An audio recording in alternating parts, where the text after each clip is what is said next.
love yours. No such thing. No such thing as a life that's better than yours. No such thing as a life that's better. Hi, I'm Tassie and welcome back to my channel. If you're a return subscriber, welcome home. And if you're a new subscriber, make yourself at home by clicking that subscribe button. So first order of business, our setup does look a tad bit different, obviously. And that is because we finally got a camera.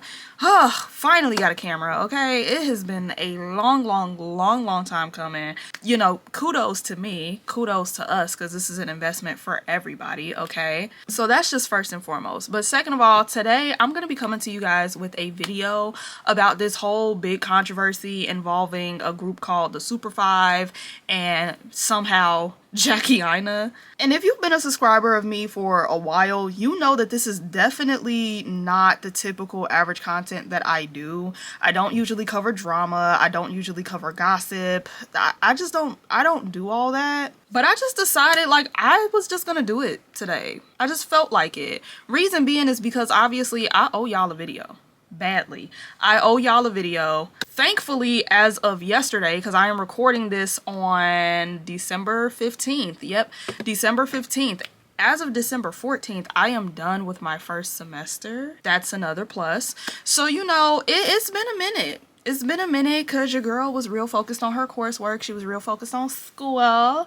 You know, like I was elsewhere. So I kind of had to put my channel on the back burner in order for me to get my work done. So I owe you guys a video. So that's one of the main reasons why I decided to make this video. Second of all, the main reason why I decided to make this video, I have seen that this particular situation is starting to make its rounds onto YouTube. I'm starting to see that it's making its rounds onto, I think, Instagram at this point. I think I've seen something on Instagram kind of touching on it as well. And, you know, I just been seeing a lot of misinformation about the situation. And I'm just a stickler for getting your facts straight. Like, I'm not even trying to be funny when I say that. I'm just being for real. Like, I really don't like dealing with people that just never know what they talking about. So, you know, your girl had to come in. She had to pop it off a little bit, because if you're gonna tell it like it happened. Tell what really happened, because it's clear that certain people, they just, I don't know. It's a mess. It's a mess, child. So yeah, here I am coming to y'all today with a video about this whole conundrum involving this group called the Super Five. And while I tell you guys that, I will also be doing my makeup, just because I don't know. I don't know. I have to do something as I'm telling this story, because it's a lot of ground to cover and I know I'm gonna get distracted, but I know for a fact I'm not going nowhere. Like, I know that for a fact. I'm not about to get up and take no pictures or nothing, honey. It's still early. It's 9:18. You know, it's 9:18. It's not really like that late, but yeah, I'm not going anywhere. I'm about to put my pajamas right back on, and I'm about to get on The Sims and play with my little generation, okay? Like, my little legacy challenge. I just wanted to get this out the way, because, you know, I need that content. So if this sounds like something that you're interested in, please stay tuned. And with that being said, let's get straight into this video. And you know what? One last thing before we officially get started. I also just want to make a quick little disclaimer. I didn't think that I would have to. I didn't think to do that. But when I tell you this situation has been so messy these past like few weeks, I feel like it's a need. I feel like it's a need to put out a disclaimer. But yeah, so first and foremost, a lot of the people that I'm going to be mentioning in this video, majority of them, I follow them. Majority of these people, I still engage with their content even in present day. So I am not necessarily picking either side. I'm not going to sit up here and take up for this person or sugarcoat this or sugarcoat that. And again, if you've been here, you know, I'm just that type of person. I don't care who you are. I'm going to call a spade, and I'm going to hold everybody accountable. So I just want to put that out there. Like, I'm not in the business of trying to, like, you know, make smear campaigns and push this narrative and do this, do that. I'm telling it as it happened. I'm telling you exactly what the facts are. So I'm gonna just be honest. If you know that you're a very biased person and you've already like chose a side, for what reason, I don't know, because these people don't know us. But you know, if you know that you're just dedicated to one side already, baby, don't don't piss me off. Okay, don't piss me off, don't annoy me on my video. Just sit back, relax, like enjoy the content and just call it a day, because I'm not in the mood. All right, so let's just get that out the way. So first of all, how did this whole situation even get started? So this is actually the first piece of information that a lot of people have gotten wrong when they try to like retell this story or these series of events. This all started because of a user that goes by the username SlimKim. So from what I understand, this SlimKim person is like a very successful woman. She runs an organization called Rich Little Broke Girls, and she does a lot of things based off of like women empowerment, a lot of things that is based in like feminism and her experience as a black woman. And of course, there are moments where these worlds will intersect, and she'll talk about that as well as like a few pieces of like black women in luxury spaces, stuff of that nature, right? So while she does make like podcast content, she's obviously on Instagram, she also is someone who makes a few pieces of content on TikTok as well. So on one particular day, SlimKim decides to make a video on her TikTok, and the video is basically her talking about how she's really proud to be naturally skinny, and basically saying that she feels like she doesn't get to talk about it as much because it's like not allowed or something like that. My favorite thing to be is skinny. And I fear you cannot say that out loud, but it is my favorite thing to be, and it is my favorite fear to not be. And this is just for me personally. This is all personal to me. But I just wanted to say it out loud because honestly, it's all I think about. It's all I think about. Okay. So because of this video, it definitely triggered a conversation to be had on TikTok as a whole, because a lot of people felt like the video itself was dripping with fat phobia, because let's be real, the video was completely unprovoked. It came out of nowhere. Like, why did she feel the need to say that? I don't know. But either way it goes, there were some people that were really triggered by the situation. But then there were some people that weren't necessarily saying that it wasn't fat phobia, but they basically were kind of understanding of her viewpoint and didn't feel like the general public should have been as mad as they were about the situation. So some of these creators, to name a few, are the users Mecca, Jamila, Aisha, Shawna, Alexis, Selena, and I feel like I'm gonna pronounce this girl's name wrong, and I am so sorry, but I believe it's pronounced Maricola. I could be wrong about that, but baby, listen, I tried. That's all I can say. I tried. So the user Mecca is somebody on TikTok who does a lot of commentary videos. But the thing about her commentary videos is that they're not as like serious. They're not meant to really be taken as serious. Like, she says real stuff, you know, but ultimately it's not a situation where she's like trying to make a call to action or make people like choose a side or whatever. She pretty much just tells how she feels, and that's pretty much it. And her being the personality that she is,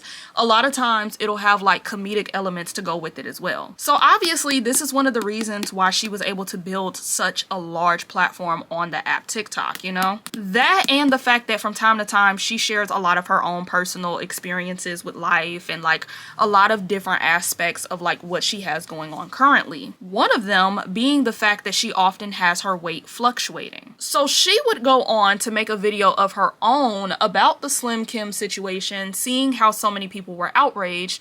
And to put it in the simplest terms, she basically says that she completely understands where the girl SlimKim is coming from. Because with her being somebody who often has to deal with her weight fluctuating, she has been big, she has been skinny, she has been slim thick, she's been everything in between. So ultimately, she can vouch and say that in her experience, when she was smaller, she definitely got treated completely different than when she was a little bit thicker. Not to mention that, let's be honest, if there's somebody who is naming themselves SlimKim, are we shocked that they pride themselves on being thin? Can I be fucking for real?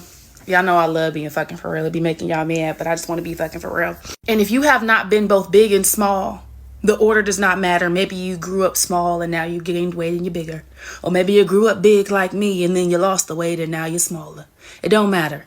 If you do not know what it's like to be both big and be small, then I just need you to sit and listen. Just let me hold your hand. Just let me talk to you right quick. Y'all trying to eat SlimKim up. And to me, that was an honor. That was a transparency post, baby. That was honest. Can we call it fat phobic? Absolutely. But I'm here to tell you, as someone who grew up big, got small, and now I'm not even as skinny as I used to be. I'm a thick pony. I ain't no stallion. I ain't tall. I'm a pony. I've got on here and said, oh, I love living in the South.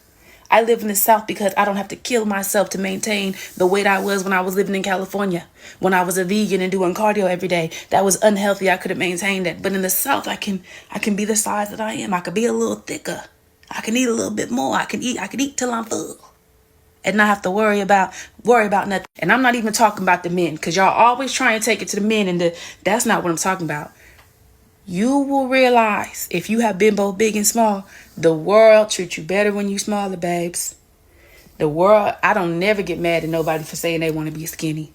Why wouldn't you want to have an easy life? We can talk about how it's not right. It's not right. But one thing I can confirm, life do be better when you're thinner. It do. People treat you better. And as someone who grew up bigger and then got smaller, my perspective is there was shit that I was going through that I didn't even know I was going through. People was talking to me weird and I didn't even catch it until I got smaller and they stopped. I'm not talking about the men. I'm talking about my family, my friends, the people I went to church with, the people I went to school with, strangers in the street.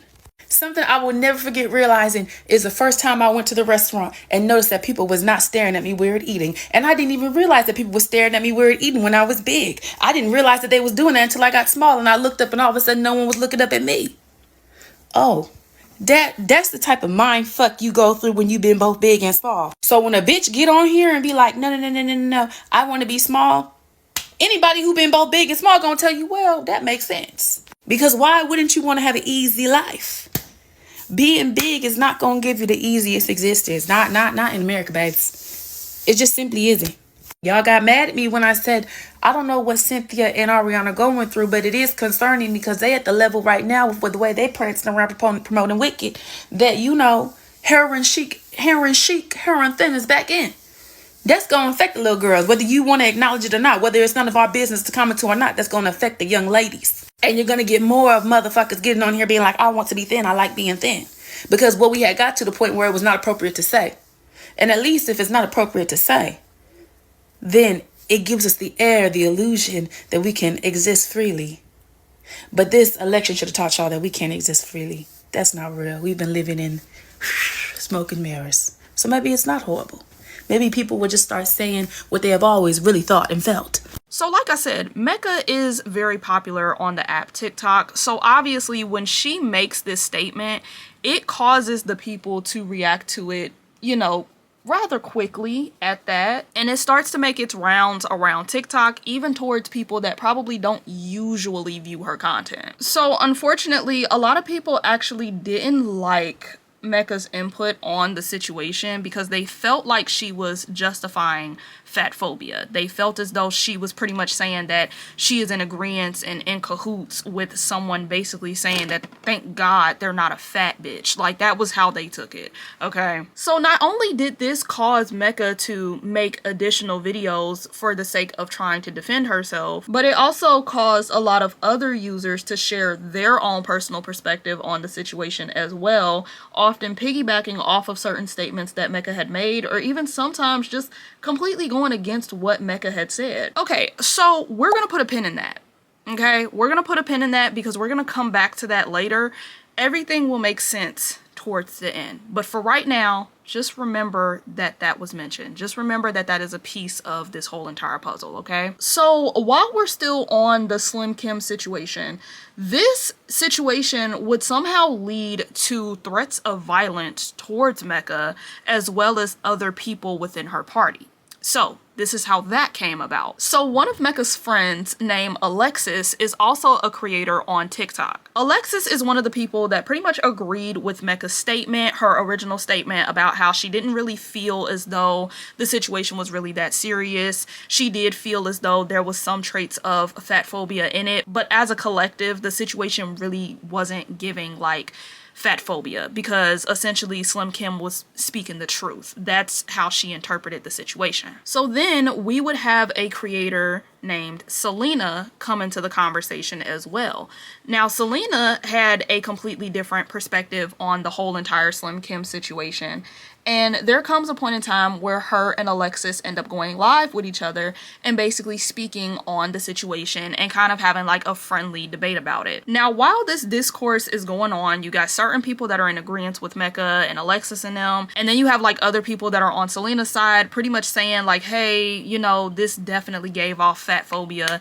I don't know how else to take it. I really do feel like what she did was very disrespectful. At some point, Alexis started to, I guess, get tired of the conversation that was being had, or maybe it was a few people that said some things that were a little bit out of pocket. So she ended up defending herself, to say the least. And something about the way that she was going about defending herself caused her account to get banned. So this would be when the girl Maricola comes in, because Maricola would basically make a video talking about how at the end of the day she doesn't feel like Alexis said anything wrong, and she doesn't feel like her page necessarily deserved to be banned or mass reported, but she also feels like at the end of the day, you know what comes with being a TikTok creator, you know what comes with opening up your mouth and talking crazy to people, so you can't really be all that mad and you can't really be all that shocked that you got blocked.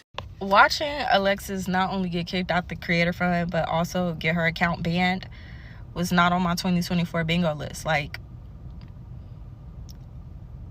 and then, you know, I'm a very fair person. I like to see all sides before I get up here and start woo woo woo.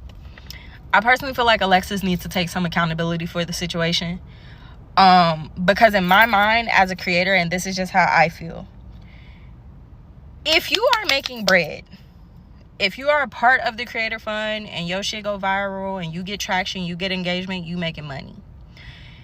If you are making that much money, why would you do anything to ever jeopardize it? Especially over something that you really and truly don't give a fuck about.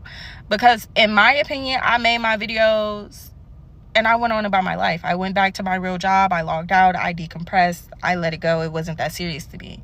When I noticed that it was becoming increasingly aggressive with the way people were responding to some opinions and the way that some people were responding to other creators, I left that shit alone. I'm not sitting up here arguing with people, especially when I truly don't care about their opinions, nor do I care to change mine. That's kind of silly to me. But she chose, just like Mecca chose, to play into that.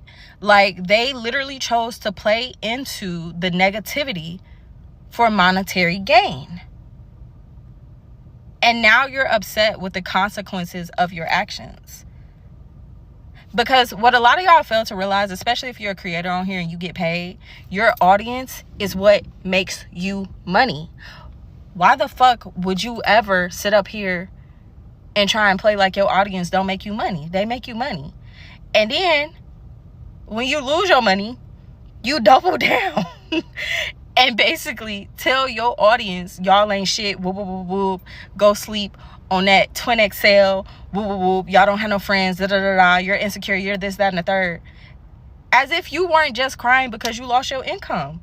Like, you just lost your job. Like, this is one of the easiest jobs I got. All I got to do is sit in front of a camera and give my opinion, and I get paid for it. Why would I ever do something to jeopardize that? I'm sorry. There is not one topic on this motherfucker that would ever make me jeopardize free money. And no, I'm not gonna lie. I don't feel bad for Alexis, because that was a choice. Like, she didn't have to do that. Like, that was a choice. Does it suck that she's the only one getting punished? Yes. But that's life. We just had this whole conversation around being fat. Life ain't fair. Favor ain't fair. So sitting up here trying to get other creators canceled just because you got canceled is crazy as fuck. Like, you did that, girl, not everybody else. So understand this, because there was a live video, I do not have any footage of that. I don't have any proof of this. But basically, according to the Maricola girl, at one point, somebody in the live, whether it was Alexis, whether it was Selena, I'm not 100% sure, one of them mentioned her. or were talking about her video, referencing her video or whatever. And this just so happened to come across Maricola's For You page. So this live kind of came around the time where they were referencing Maricola and her video. So this caused her to get into the live, and she basically asked them like, hey, are you talking about me? And apparently this causes Alexis to go clean off and just started saying all types of crazy things to the girl. And then she ends up blocking the girl on her new page as well. So after Alexis blocks her, this causes Maricola to make a video talking about the situation. She basically started to throw shots at Alexis, but what caused people to really like kind of pause a little bit, that started a commotion, was that she ended up mentioning Mecca and Jamila in the video. And she basically was saying like, I know that y'all are close, so I already know that when one person has an issue with somebody, y'all all got an issue with somebody. So if Mecca and Jamila feel like they need to block me because I fell out with Alexis, so be it. But then she goes on to say that at the end of the day, ain't none of them really bout it like that, and she'll slap all of them. You know what I think is funny is being on here scrolling and coming across somebody live and they on there talking about you. I think that shit hilarious. But what's really funny is y'all not used to real bitches, because I'm a real bitch. I don't have to beat around the bush with you. I'm gonna ask you, you talking about me? She's like, yeah, and I am talking about you. And let me block you on here too. I didn't know I was blocked. I never followed you. I'm sorry. No. That was really funny to me, because I never realized I was even blocked to begin with, because I did not engage with you outside of seeing your videos on my For You page before I made my video. That was all within the span of 3 days. You're safe, boo. I promise. But what's really funny though, and let me say this before I move on into my points. If Mecca or Jamila also want to block me in solidarity to you, I'm cool with that. Those are your friends. I'm gonna miss the laughs, but I'll be okay. But what's really funny to me is like, you bitches be having so much hostility and anger and rah-rah on the internet. Y'all not cut like that. I promise y'all not cut like that. Like, it's funny to me, because if you know me in real life, bitch, I'll smack you. And I mean that with every fiber in my being. I'll show you bitches how a real bitch get down. It's nothing to it. I promise you. Moving on from that, it's just like, I really want a lot of y'all to go seek actual therapy, because y'all walk around with so much anger, so much hostility, so much just vitriol for no reason. Like, did y'all know that Butterball is actually getting accused of sexually assaulting their turkeys? I feel like that's more important than this topic that you constantly keep talking about, because you have no other substance to you. You are insufferable. You are miserable. Get over it. I am begging you.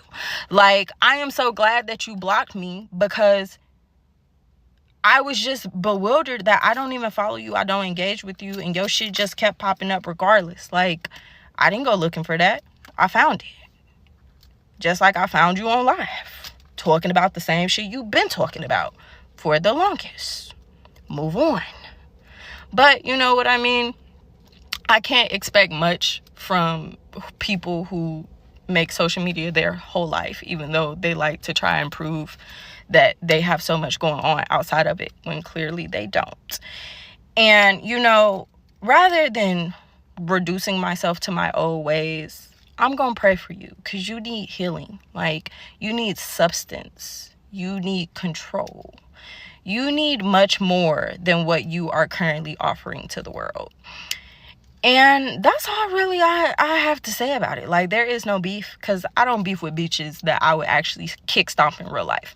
But you know what I mean? So, it is what it is. Bye, bitch. So once Jamila and Mecca get this information coming across their For You page, this information falls on their lap, they start cracking jokes about it. They start, like, you know, going out their way trying to defend themselves, because first of all, it was never that serious. Second of all, slap who? what's going on? And because of this caused a lot of people that were on TikTok as well, like big creators, little creators, to give their input on the situation, because like, what just happened? And why did it get that serious out of nowhere? And honestly, this is where I feel like the Super 5 conversation really first got started, but we're not there yet. We're not there yet, so just wait a minute. And another thing that I want to add on before we even move forward from this situation, keep in mind that it was planned that a lot of the content creators on TikTok were going to go to One Fest pretty soon. And apparently either Maricola was going to show up, or this was like where Maricola like resided, like it was happening in the city that she lived in or something like that. So it was basically inferred and said in some way, shape, or form that if you was really going to be like that, it can be like that, because we're coming to a city near you. That was basically what happened, right? So when the day of One Fest finally came and people saw like all the content creators that just so happened to be at this festival, people were really excited about it and really happy about it, because a lot of the creators that attended were some of their favorite creators. So this kind of gave the same vibe as like when you were growing up and Disney would have those crossover episodes. That's what it kind of gave a little bit. So people were excited about it. People were obviously talking about it. It definitely made its rounds on the app, and it was just like a really cute thing, you know? And also nobody fought. Nobody fought, so that's a plus. That's a good thing, okay? So now we're gonna put a pin in that as well. Sorry, I'm putting my lashes on. I'm so sorry. But yeah, we're gonna put a pin in that. So that's another piece of information that I want you to remember, because that's gonna come up later again, okay? Okay. So now we're gonna talk about two other users. These users are named Kourtney J and Pri. So Kourtney J and Pri have actually been having like a bit of a back and forth for a while now. I wanna say, like, I don't wanna over exaggerate, but I want to say it's been about a year and some change. I don't think it was that long. Maybe. I don't know. It was entirely too long for it to be going on as long as it did. And the reason for their falling out was behind the user Terry Reloaded. So for those that may not know, Terry is a content creator who has this feminine persona when he does his comedy skits. And he has kept this routine up and going for like a good little minute. And it's been so consistent and so good that even when he presents himself as just Terry, as his authentic self, it's kind of hard to differentiate him from the feminine persona as opposed to who he is right now. But not only that, it's been argued a few times as well that Terry also exhibits a lot of feminine characteristics, a lot of feminine mannerisms. So Terry would eventually become the topic of discussion because after a while, people did not like this female persona that he was presenting, because this female persona kind of gave off the impression that he was mocking black women. Specifically, I believe he's Haitian. Is he Haitian? It's one of them from the Caribbeans. It's one of them. A lot of people just felt like he was really making fun of black women. So after a while, people just really did not care for this persona, even though for years this persona has literally gave Terry the career that he has and has changed his life. I messed up my baby hairs a little bit, but I don't really feel like fixing them. I don't really care. So when this discussion is going on, Terry would decide that he was going to double down on his stance, and he completely justified the use of his feminine persona. And obviously this didn't go over well with a lot of people. So a lot of people started to resort to assuming that maybe Terry is DL. Maybe Terry is in the closet, and that's why he's so attached to this feminine persona, because this is the only time that he really gets to be feminine without completely being ridiculed, because it's used as a joke. But ultimately, he wishes that he could be as feminine, as expressive as this character that he's so latched on to, because again, he's been doing this character for like a while, like a good minute. So people are just like, is it really that hard to let it go if it's not working anymore? But because he doubled down on it, people just started making assumptions about his sexuality and who he was as a person. So the creator Pri pretty much added on to this accusation. And those that are familiar with Pri's content, Pri is known as somebody who is just completely blunt, completely straightforward. They tend to have like no filter when they talk, right? So since there's already a hate train going on about Terry, Pri's addition to the conversation, it definitely gained traction. It had a lot of people laughing. It had a lot of people just like, yep, see, they know too. They know too. But then in comes the creator Kourtney J. So Kourtney J actually came to Terry's defense and basically pointed out that there sure are a lot of people that swear up and down that they're not homophobic, and yet I see a lot of homophobic rhetoric being spewed about somebody else's sexuality that they're clearly not comfortable talking about, or that they clearly don't even have an identity with. And it's not being done because you want this person to come out the closet. It's not being done because you genuinely want them to feel welcomed and to live in their truth. It's because you're trying to make fun of somebody. Now, let me say this. Kourtney and Pre's pages are banned, so unfortunately I cannot show you the video evidence of this happening. It might be somewhere on YouTube. If it is, then I'll add it in, but I don't think it is. But yeah, that's basically how their feud got started. So once Kourtney had said this, that caused Pre to kind of take it personal, or kind of just, you know, be Pre, like in true Pre fashion, and just, you know, still be cracking jokes, still be off the meat rack with the statements, with the commentary. So Pre ended up aiming directly at what Kourtney J was saying, and at some point just started putting a name on it, like, I'm talking about old girl. This would cause Kourtney and Pre to have literally a back and forth for what feels like forever, and eventually they would go on to block each other. But even while blocked, it can be said that, you know, there would be times where they would still reference each other or throw shots at each other. And I'm not gonna lie, Pre did have a tendency to do it a little bit more, just a little bit more, you know? But ultimately the situation was squashed because it got to a point to where they started threatening to fight each other, and apparently nothing happened after that. So it was inferred that this situation was over with, it was squashed, they had each other blocked. Okay, we're gonna move on, right? So as of recently, their feud vamped up again, because this time Pre spoke on Kourtney again, and Kourtney pretty much just had enough. So here's the thing about Pre. When Pre was first on the TikTok app making content, Pre identified as a stud. Pre was just a lesbian. As of recently though, Pre has come out and talked about going through the transitioning process and is now going by he, him pronouns. So with this being said, when Kourtney decided to defend herself, she started to aim for that in particular, basically saying that Pre has always had a very masculine look, so it's not shocking that you decided to be a man finally. But Kourtney would also make references about, you know, Pre still technically being a woman, and would also go on to dead name Pre when she decided to pull up documents showing that even though Pre is this hood street person that always talks about fighting, that always talks about shooting, whatever whoop-de-woo, there's documentation that they snitched on they homeboys. So yeah, that happened, right? Now keep in mind, all of this is low-key, not even low-key, it's high-key contradicting everything that Kourtney J was talking about when she was defending Terry. So it's like, that's kind of weird that you had all that smoke and all that issue then, but now it seems like you're going back on your word. You get what I'm saying? So obviously this upset the LGBTQ plus community that was predominantly on TikTok, and she would eventually go out to make an apology. Again, I don't have the videos because her account is banned right now, but she would go on to make an apology, and for the most part, it actually was an apology that they accepted. There were certain people that still were just like, I got a bad feeling about that girl, I don't 100% trust that girl, but overall, people forgave her, and you know, the earth kept spinning. But then Kourtney, as of recently, would undo that, all that progress, because she would then make a video that was inspired by a close friend of hers, telling her a personal story of hers. And she basically would go on to make a video talking about how, as a trans woman, you should pretty much let men know that you're trans up front so that they will be less likely to kill you. So obviously that didn't go over well. Obviously that, you know, shook up the table. And again, you just were in a controversy where you kind of, you know, were a little homophobic, a little transphobic.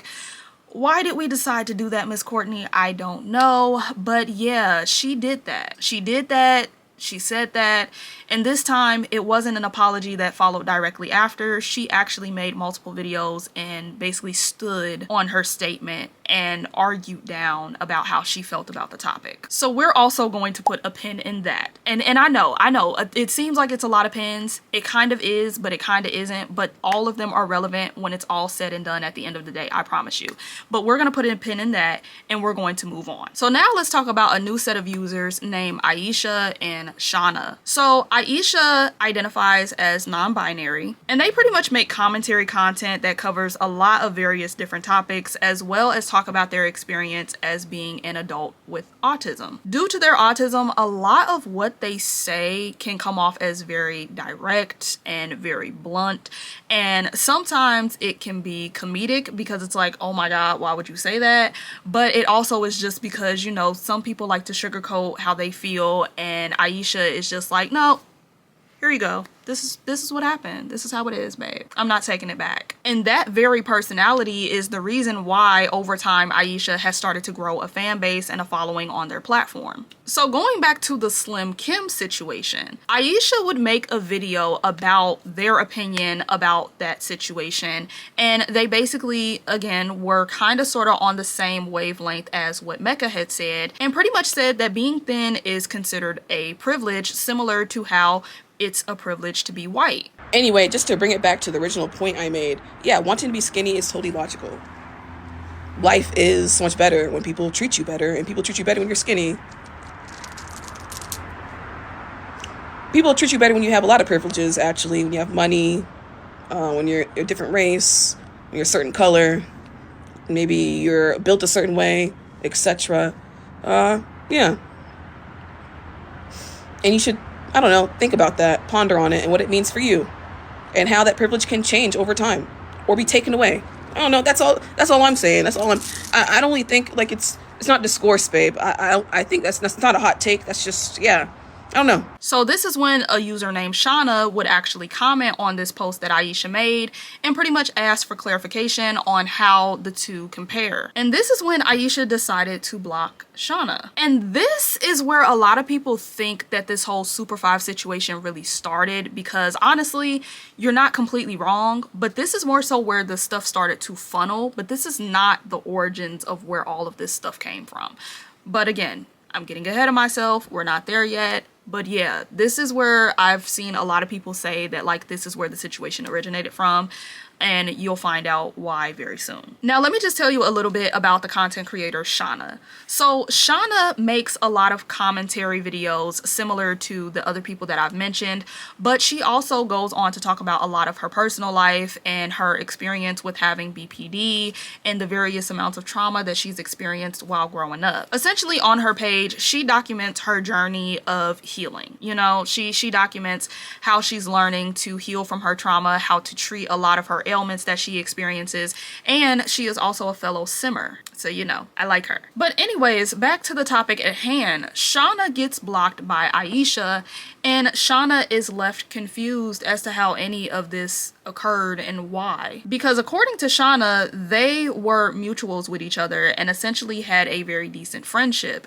So this surprise blocking coming out of nowhere definitely threw Shawna off, because it's like, girl, what is happening? What did I do? So Shawna would go on her backup page and comment on Aisha's most recent post and pretty much inquire about why she was blocked. And things went left. So this is Aisha's side of the story and how the course of events happened. So according to Aisha, Aisha didn't really know Shawna like that, like at all. So this would cause Shawna to feel the need to basically defend herself and basically say that they did in fact know each other and they were in fact friends with each other because they liked each other's videos and they were in each other's comment sections all the time. But Aisha would still stand by the fact that they didn't really know Shawna like that. It was just more so of a social media interaction. It was more of a social media thing, you know? And Aisha didn't feel like a follow back and even liking a few videos was necessarily that deep or even insinuated that there was a closer connection between the two. But Aisha would go on to say that the reason why they blocked Shawna was because they started to find Shawna a little bit annoying. They started to notice that every time Shawna came across their For You page, they just weren't feeling it, so they blocked her. Well, first of all, I liked the video because you're my mutual. That was my instinct, just like. Then I heard what you said, then I unliked it. I realized I've done that often to your videos. I unlike them. Two, to say I'm literally always in your comment section is a bit of a reach. I'm always in Selena's comment section, Alexis' comment section, if you know who Alexis is. I'm in their comment sections frequently. I watch their videos all the time. But sometimes I choose to engage with your videos. Like, I'll watch it, I'm like, oh, this is okay, and I'll comment. It's called showing support. People make money on this app. I just realized I slowly have disliked you. You left that comment, I was like, yeah, I've been feeling that way. Let me block you.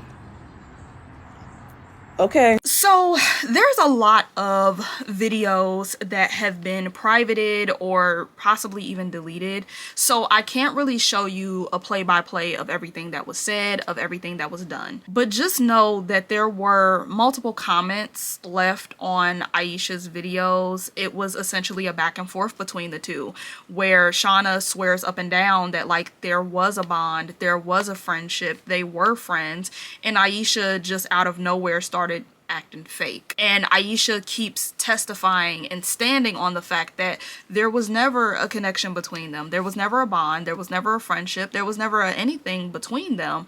It was just something as simple as interacting on social media, nothing more, nothing less. And at the end of the day, they blocked Shawna. It was really off-putting that Shawna came from another account to then talk about this friendship that Aisha had no idea about. But Shawna was very persistent about this point that she was making, that no, like, we were friends. No, I thought we were good, and it came out the blue that you blocked me, and so on and so forth. And it just caused Aisha to react, you know, a little bit more aggressively. And you know what? I'll just show y'all. I'll just show y'all what happened. I don't want beef with that girl. I haven't had beef over blocking someone in like years. But yes, I like her videos. I like all my mutuals videos. All of them. I don't give a fuck what they say. I'm gonna like it. Yes. I'm gonna like it. I do take like backs. I take my likes back sometimes. I do. But what I realized that over the past few weeks, I haven't been watching her videos. I just like them to keep scrolling. And I keep scrolling. I keep scrolling. And sometimes I stop and I watch. I leave a comment. I'm like, okay, this was all right. And I keep scrolling. But when she left that comment, I was like, I don't want to argue with you. I actually disagree with you on a lot of things, including this. I want to be left alone. So I blocked her. Why get into an argument with someone who I realize I've been slowly disliking? That doesn't make sense. I blocked her. I hope she's okay, though. Hey, girl, I don't care. I don't care. Coming to me from your side account to express your grievances is weird. That is weirdo behavior. If you were anyone else, I would say the same exact thing. I think it's weird to go to your spam account to leave another comment after being blocked. That's weird behavior. I would personally never do that because I think that's crossing boundaries. You are showing signs of having poor boundaries. Like, I don't know what to say to you. Like, this is weird to me. I haven't been snippy lately. I'm always snippy. My bio literally says loud and off-putting. I'm loud and off-putting and snippy. I'm a bitch. I'm not a nice person. I say it all the time. I'm not chill. I'm not a chill little guy. I'm a bitch. I'm an asshole. I'm very problematic. I literally tell y'all this every month, once a month, and this is me doing it again, I guess. I don't know. I think this is weird. All because I blocked her. I don't know. I haven't been liking your videos lately, and I didn't want to argue with you, so I blocked you. I hope that's okay. Like, I'm going to private all those and block her, but I'm just going to let it marinate for a second. Like, please leave me alone. I just didn't want to argue with someone that I realized I don't really care for.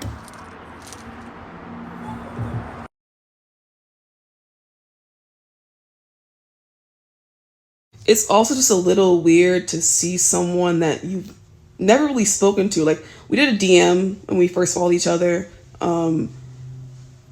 She followed me first. I don't know why she said she followed me back. Whatever. It really doesn't matter, right? And then we leave comments. She leaves a comment. I leave a comment here and there, like showing support, whatever, right? But we never actually like spoken, right? And to see her say like I flip flop all the time because I like videos. I like all sorts of shit. I've liked a video of Donald Trump speaking. Do I endorse Donald Trump? No, bitch, I liked it because he was elected president and I'm scared and I'm just liking videos because they're crazy. I don't know. Like, it's just a like. I like my Mitchell's videos, regardless of what they say, all the time. I like silly videos, weird videos, videos I don't agree with all the time. Like, I don't know. Yeah, I don't think it's weird to come across someone, you kind of like them. They're cool, they're real as fuck. And they consistently still are. But like the more you follow them, the more you hear them speak, the more you realize, oh, this is not for me. I'm actually not watching your videos anymore. And I'm just liking them and scrolling now. It's weird now. You know, it's like, why am I pretending? Why am I pretending? You know, to be almost 30 years old in 2024, I'm 27. And arguing over being blocked and changing my mind over how I feel about someone over time is, I don't know how to feel about that. I don't know. I changed my mind. So after everything was said and done, Shawna would go on to essentially make her own apology video. And you would think that this would kind of sort of fix the situation. But then Shawna mentions within the same apology video that her being blocked by Aisha triggered her abandonment issues. You know, I think it actually triggered a trauma response out of me. I think her response triggered my abandonment wounds, and that's why it hurt my feelings so much. And I think this is a great teaching moment. And I think I can learn something from this because I do have a lot of people pleasing tendencies that I'm working on. So for her to say that she never liked me and I'm annoying after we built somewhat of a connection, a relationship via interacting with each other, following each other, commenting and talking to each other, I think it triggered like my abandonment wounds, and that's why it hurt my feelings so much, because it's like, damn, you know what I'm saying? Like, oh, you leaving me too? Like, I don't know, y'all. I'm working on it. And I think that me being able to identify that in this moment where my feelings were like really like overwhelming me and coming up to here is just showing like my growth. And you, like y'all said, everything happens for a reason. And if she hadn't have blocked me, I wouldn't have realized that I've grown and I'm learning to identify my people-pleasing ways and catch myself before I start spiraling and getting upset. Now, before you share your thought process about that in particular, I'm sorry, we're gonna put a pin in that. And this is the last pin. I promise.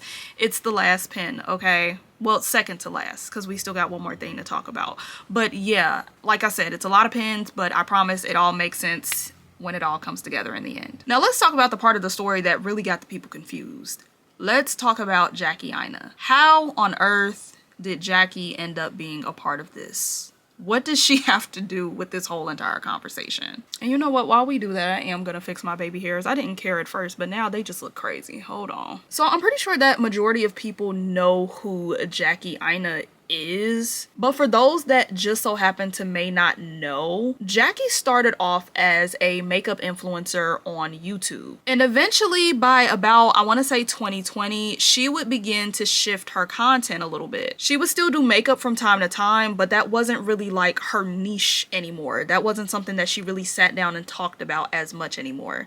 She began to talk about a lot of her personal life. She began to talk about her life as a influencer, the brand deals that she would get, the brand trips that she would go on. And in 2020, she would then discover TikTok like a vast majority of other people. And on TikTok, she would find her niche by doing lifestyle content, which essentially was her making mini vlogs of her cleaning her house, making snacks, decorating Christmas trees, or just getting her outfit of the day ready. So not only was Jackie known for her content, but she was also known for her personality and her attitude. So she has always been known as a very no-nonsense type of of person. In some cases, she can come off as shady and it's very comical. She was somebody that never had a problem with going up to these big corporations that were worth millions upon millions of dollars and saying, yeah, babe, I don't want to work with you because I feel like you're beneath me.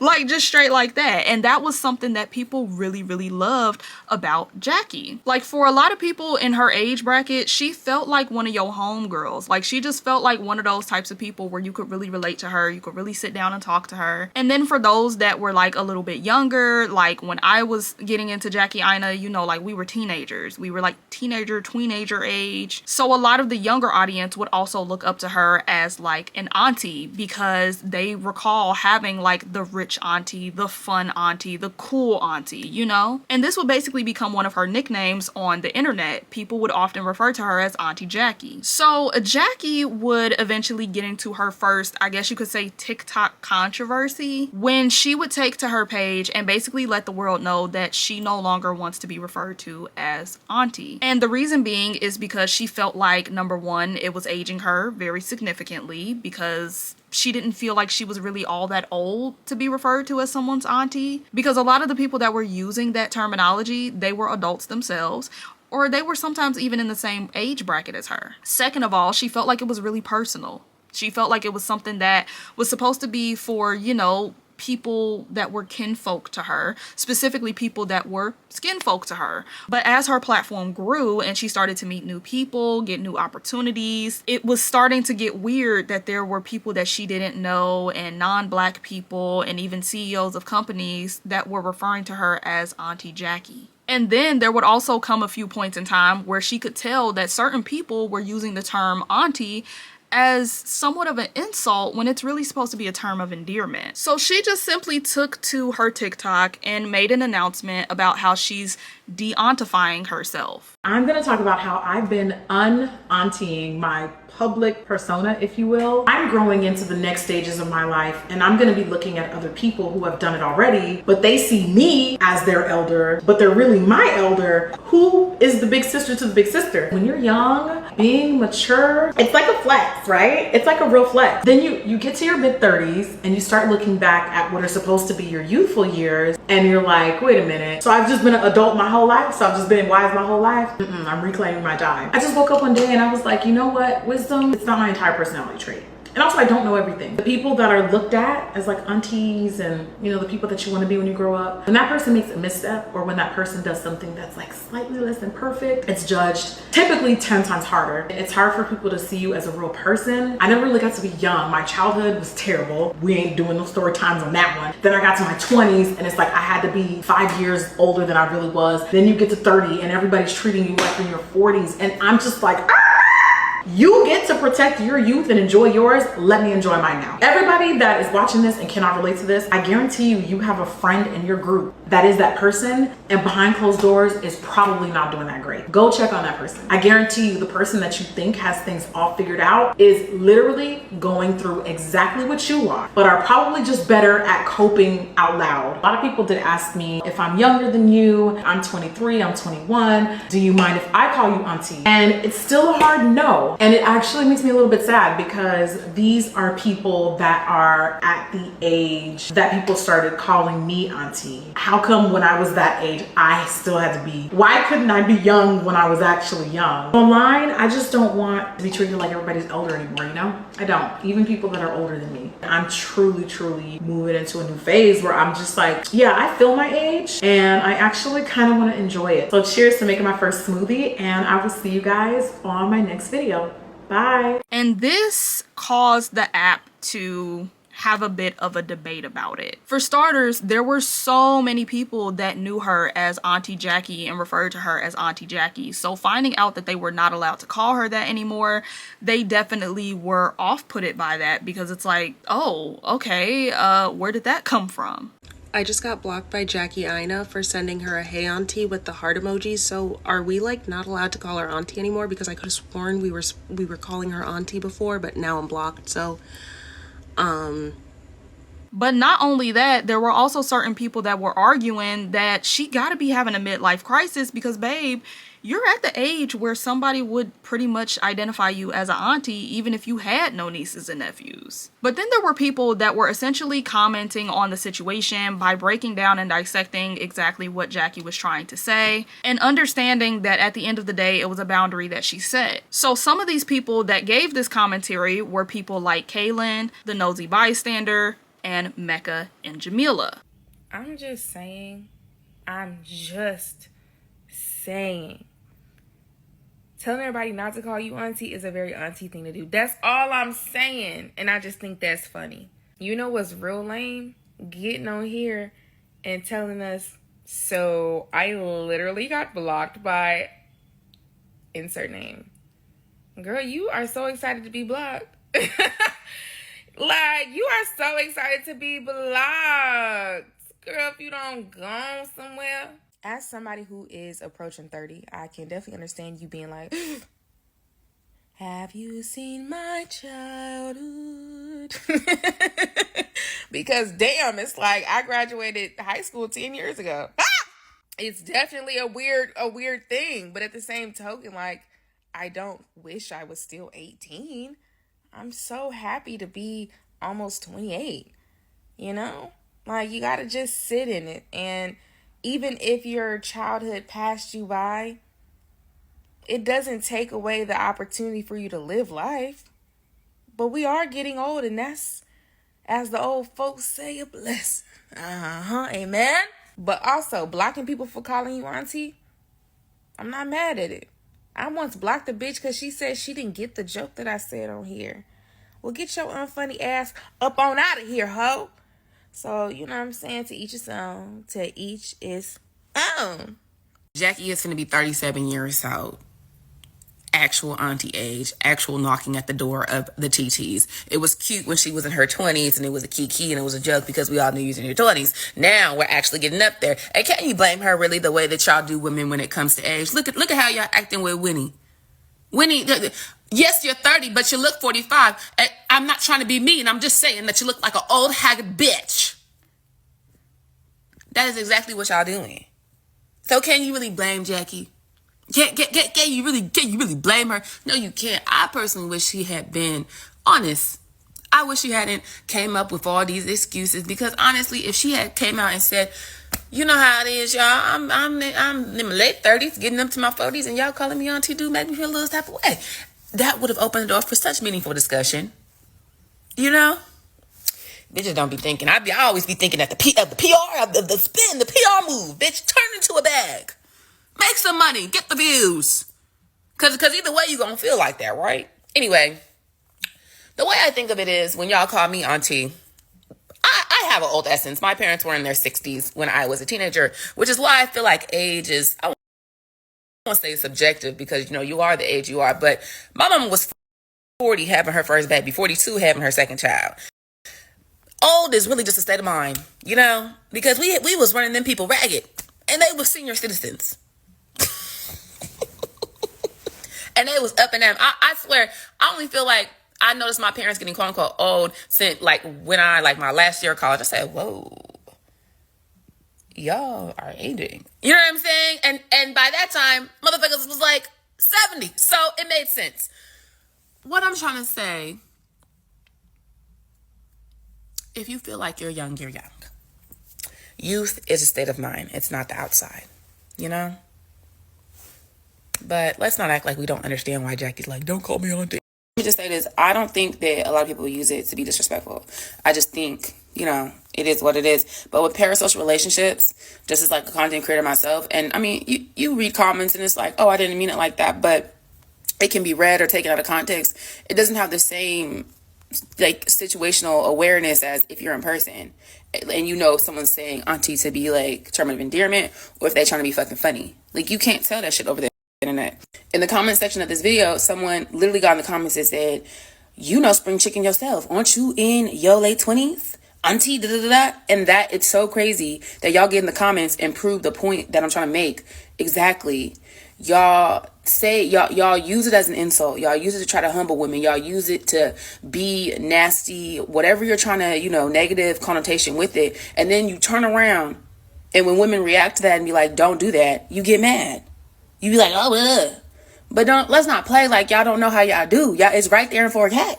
I will also say, in my auntie age, I remember when Jackie first started saying, because she's been asking y'all not to call her auntie for a couple years now. This is not nothing new. Like, this has been going on. I remember I was like, girl, you the one who told us to call you auntie, da.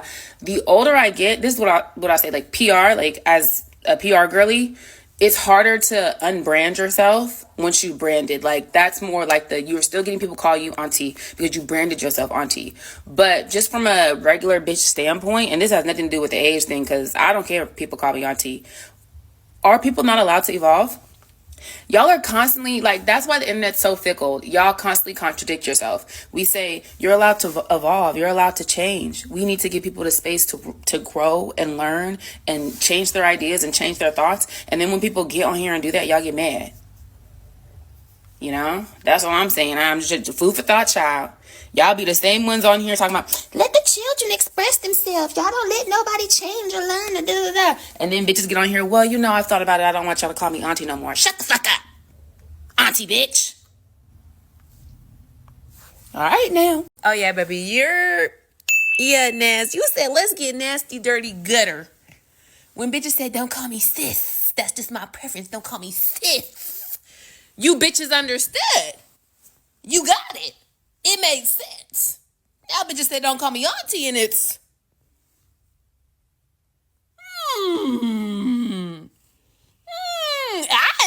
That was Naz. That wasn't even me. That was Naz. And this is where we're going to put the last pin, okay? This is the last pin, and then all of it will make sense. But for now, let's fast forward into August. So in August, a lot of users started to notice that on various different platforms that Jackie owns, she began to change her last name from Aina to Asmosa, I believe. Oh God, I probably messed that up. I believe it's Asmosa though. I'll double check, but I'm pretty sure it's Asmosa. I'm almost positive it's Asmosa.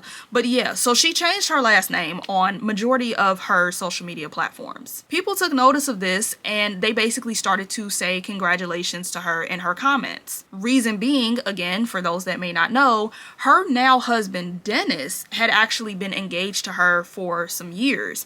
And I don't want to over exaggerate because I could be wrong, but they had been engaged for a while. So I want to say, I don't even remember the exact year, but I remember they were engaged when I was in high school, like sometime around me being in high school, you know, and I am now 26, soon to be 27 in March. So it's been a while. It's been a minute. So when people seen this, they were rejoicing and they were celebrating because it had been such a long engagement. And everybody knew and understood that they were not in a rush to hurry up and get married.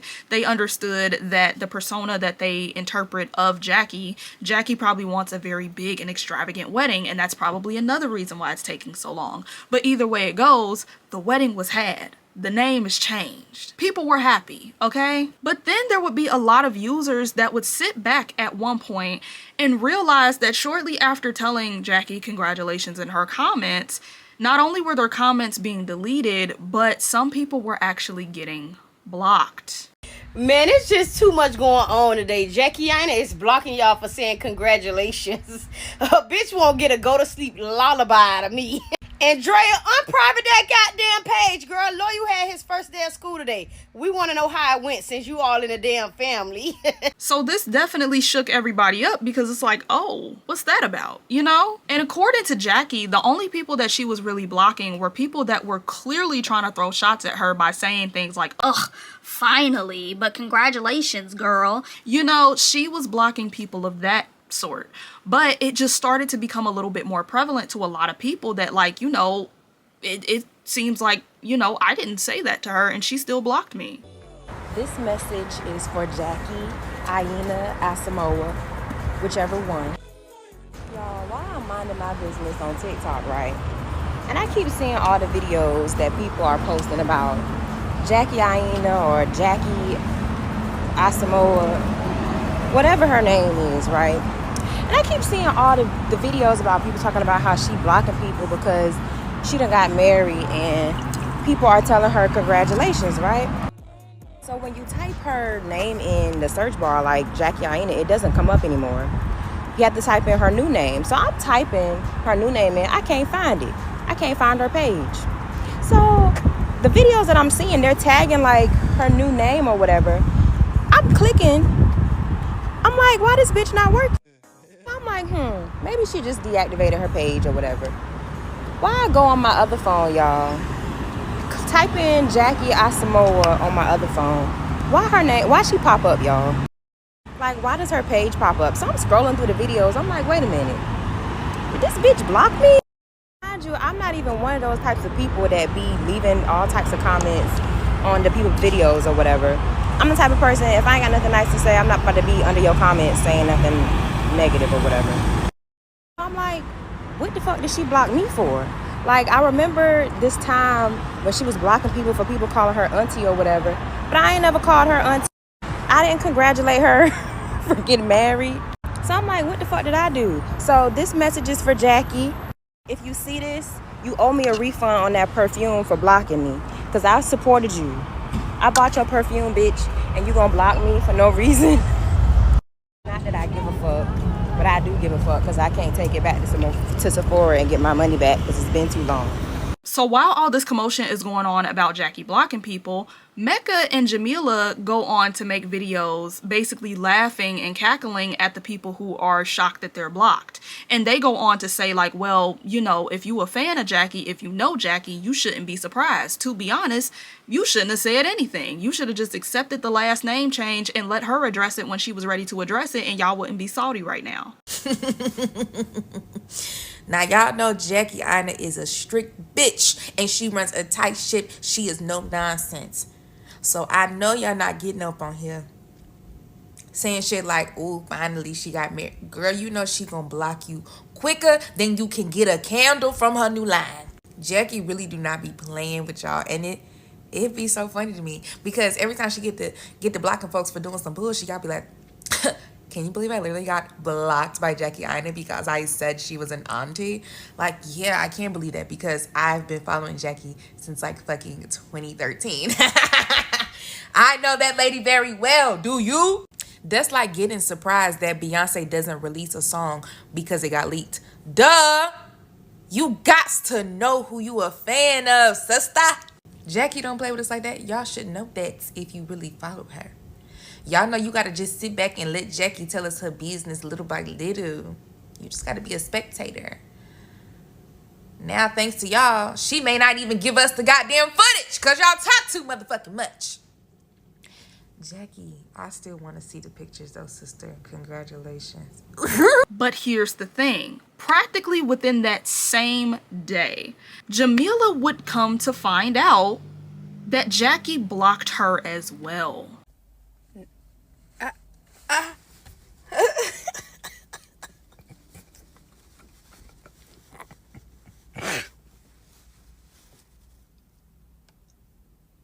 Hey, I'm sad. What was the final straw? I didn't even say. I blame Mecca. And once Jamila had found out that she was blocked, Mecca found out that she was blocked. Okay, so quick correction. It was actually Mecca that had found out that she was blocked first. And that was up under the post that we just seen of Jamila talking about Jackie Aina. So after Mecca had discovered that she was blocked, that was when Jamila found out that she was blocked. So the following video that you're going to see of Mecca was actually her response to noticing that she was blocked. And the video that plays afterwards is going to be her basically poking fun at Jamila after Jamila found out that she was blocked by Jackie. Just wanted to clear that. Jamila! So y'all making these videos, right?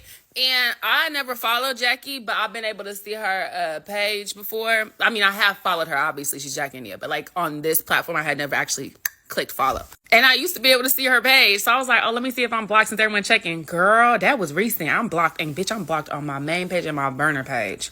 The only thing I could ever think that she blocked me for, and this was, and she didn't block me for it, was, remember way back in, like, this was 2-3 years ago when she dropped that line of candles and named it after that crazy shit. Then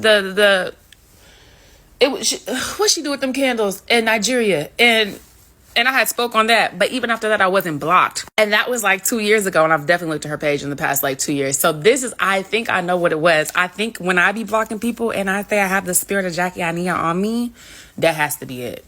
Because every other time I've spoke on her, it's been like in her defense or being like, y'all are being weird. But that's okay. She just proved my point. That's why I keep that spirit on me. I ain't even mad, girl. Protect your peace. And the fact that she doubled down and blocked my burner, chef kiss. Because, bitch, I don't want to see you. I don't want to see you. You know what? I actually do believe I know what it is. I knew that's why I didn't upload this right away. It's been about 4 hours. And I knew the block was recent. That's why I said, I haven't said nothing crazy. And I didn't say anything crazy. But I did, by Jackie Aina's standards, say something crazy. I said, when we were at Ace's and she sprayed that bottle on me, hey, Alexis, remember? And I said, oh, that bottle looked cheap, but the perfume smelled good. That bottle looked like some out of Ross, but the perfume smelled real good. That's literally what I said. And I stand on that. That bottle looked like some out of TJ Maxx. Sorry, y'all. I've only made like 2 videos today because it was today's little mom's birthday. So, I've been doing like actual shit. Like, I've been touching grass for real with the baby. But I'm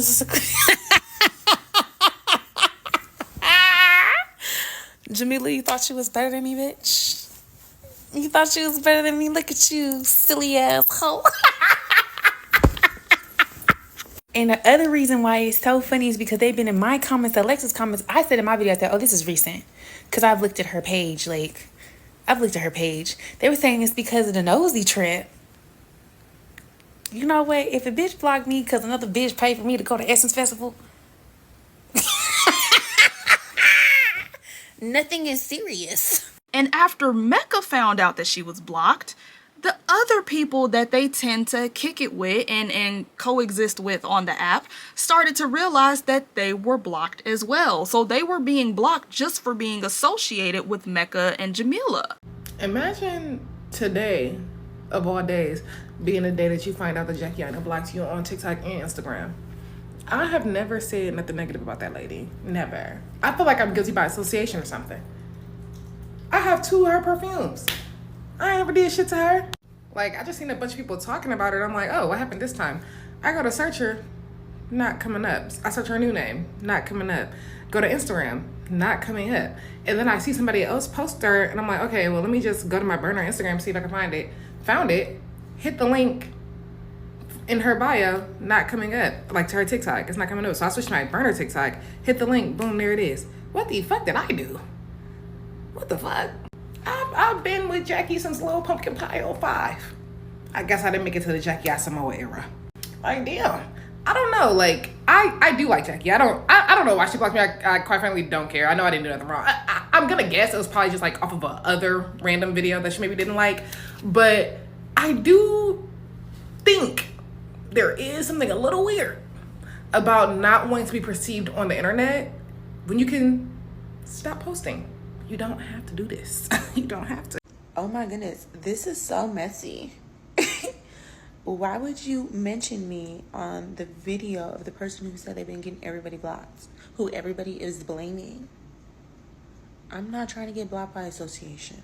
I've been doing good. I haven't made no video. And you know what? I think it's because a strict lady recognizes a strict lady. I don't know. I don't want to say I'm one of the chosen ones right now, but let's quiet down with the mentions and the, I already feel like my association block is coming soon, but we can hold it off for a little bit if we act right. I just said we all keep it cute and keep it pushing. I be blocking people for the smallest stuff too. I don't like the way somebody look, I'm gonna block them. So I don't know. Me even making the video was probably enough reasoning for her to go ahead and hit that block. I may wake up in the morning and no longer have access. Thank you very much. I love how we have this cycle that happens maybe like every 3 to 6 months where people come on here and find out how strict Jackie is on her page. And it's so funny because she's the most unserious private person ever. Like, she has this, she has like this whole I'm so private, everything like this, but she knows what she's doing. You know what I'm talking about? Like, she knows people be clocking her page like that. Me personally, no. But she knows that, like, her changing her name, people was going to clock it. They was going to clock it. And she was going to get the blocking. It happens every 3 to 6 months. Like, it's always something to where she knows how to get that type of engagement. Because she's like them people on Facebook who be like, oh my God, you know, just pray for my family. Don't ask no questions. That's her. Like, she will put something that was like, okay, we're hinting at something that's happening, but y'all can't know what the fuck is happening. You know what I'm talking about? That's the same type of energy. Her page has Facebook energy, and I'm probably going to get blocked just for saying that. Just for fucking saying that. But yeah, it's like this idea of her. Like, she has this idea that she's so private, but really she's not. Like, she's not. She be protecting her peace, I'll give her that. But, like, I just think she knows what she's doing when it comes to, like, engagement and everything like that. She may even double back and unblock y'all. I've seen it happen to a few of my friends. I won't say names because she may double back and block them again. But I'm just saying, you know, wait it out a little second. I feel like it's people on her team who may have not got the memo. It's like, actually, don't block these people.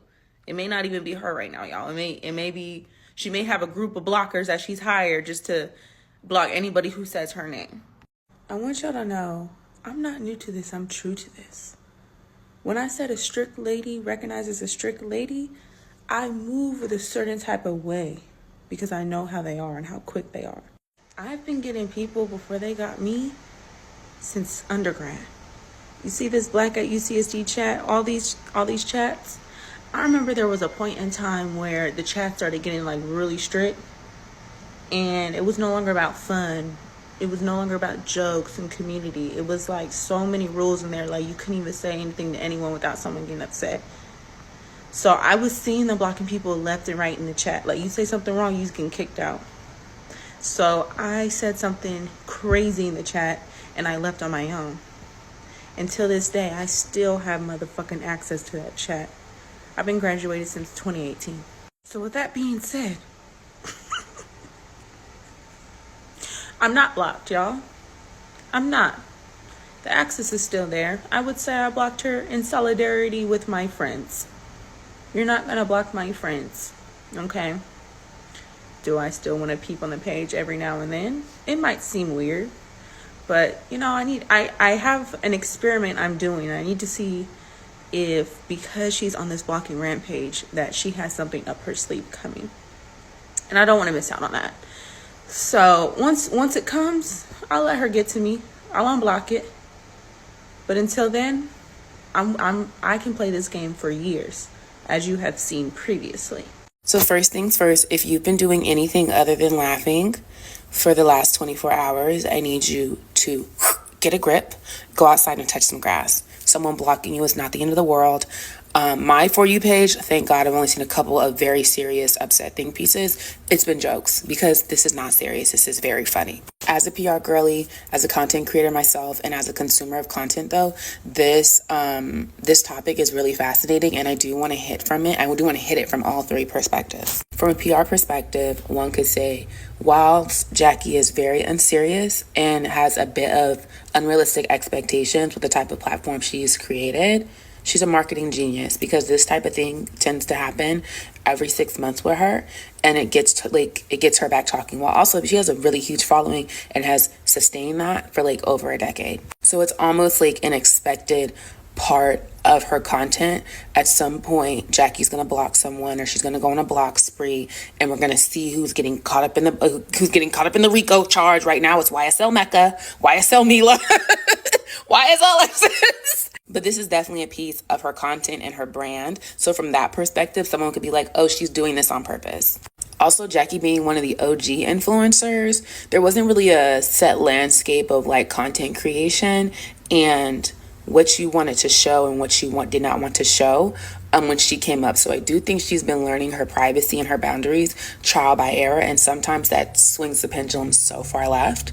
But I think those of us who have like come up after her have seen the mistakes and like the pros and the cons. So we were able to set up our boundaries like coming into this, which leads me into my next perspective as a content creator myself. I realized once my following was getting big, there were certain things I don't share with y'all. Like I used to share a lot of my dating content. I've been dating much more seriously lately, so y'all notice I don't share that anymore. When I took on Little Moms, it was like, absolutely not. I'm not putting her face on the fucking internet. That's crazy. And that's something that's been respected. The things that I deem to be very serious in my life, I don't get on here and put them on the flow because I know they're going to be up for discussion.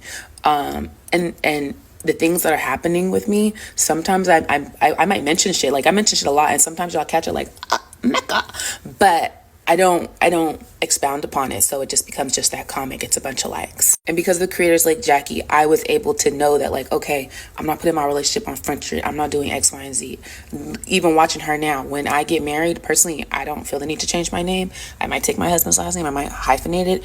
But like on a professional standpoint, if I don't want y'all to know who I'm married, there's no way I'm finna change my name in my bio. Like, because you have to expect as a content creator, I said this like last week, y'all bring up shit I said from 2021 and y'all be having receipts that I fucking said it. Like you have to be mindful that these people are actually keeping up with you. And so even though we set up boundaries, like, yeah, they remember. But on the flip, as a content creator, I do understand y'all get weird. Like, I've made videos about Jackie before, and although I personally didn't feel like the auntie thing was that deep, y'all do be using auntie to be condescending and insulting. That's facts. So when it comes to boundaries, and that's her boundary, I don't be like, I get it. I get the things that like grind your gears, and I'm not going to tolerate it. Now, as a consumer, I know how Jackie, y'all say, I keep saying her name wrong. You says Aina. I feel like I'm saying that. But they're like, no, Mecca, you're saying like Ania, like Ania. But I'm like, no, I'm saying Aina. But I think it's an accent thing, a pronunciation thing. I think I'm saying her name correctly. I know it's the Aina, like with the I, like it's, and then sorry. As a consumer though, are we allowed to talk? Are we allowed to, discuss what's going on, the content that you've put out there, your lifestyle is literally what I'm tapped in for, X, Y, and Z, and I'm not allowed to comment on it unless I agree with it, which is a good rule of thumb. If you don't have anything nice to say, don't say anything at all. But on the internet, that's really not realistic. And again, as I said in my video at the top, I actually don't have an issue with the way that Jackie goes about her situation. It's intense. She obviously has hired someone. I refuse to believe, as a content creator myself, because I don't even see all of y'all nasty comments when y'all do them to me. But if I do, I block you. And I'm still just doing my own shit. She blocked, like, we're all blocked on Instagram, all type of shit. I refuse. Like, she has someone on payroll doing that shit for her. That is, I see it when you're at a certain point, but I do think, it's not like I'm putting Jackie on the same pedestal as Beyonce or anything, but follower count, she does have a very high follower count. Those people don't even really look into their socials, and I just take that rule with them. I don't really look at the comments. Like, if I see it, I see it. If I don't, I don't. Y'all are putting money in my pockets at the end of the day, and so go ahead and hate me as much as you want. So at this point, it was just inferred that Jackie was pretty much blocking anybody that spoke on her name that day, and that was just the running joke for like, I think that whole month, So with everything that I just told you, I know you're wondering, what does this even have to do with this Super 5? Like what are we talking about when we're talking about the Super 5? This is where everything comes together. This is when all the pins start to fall, okay?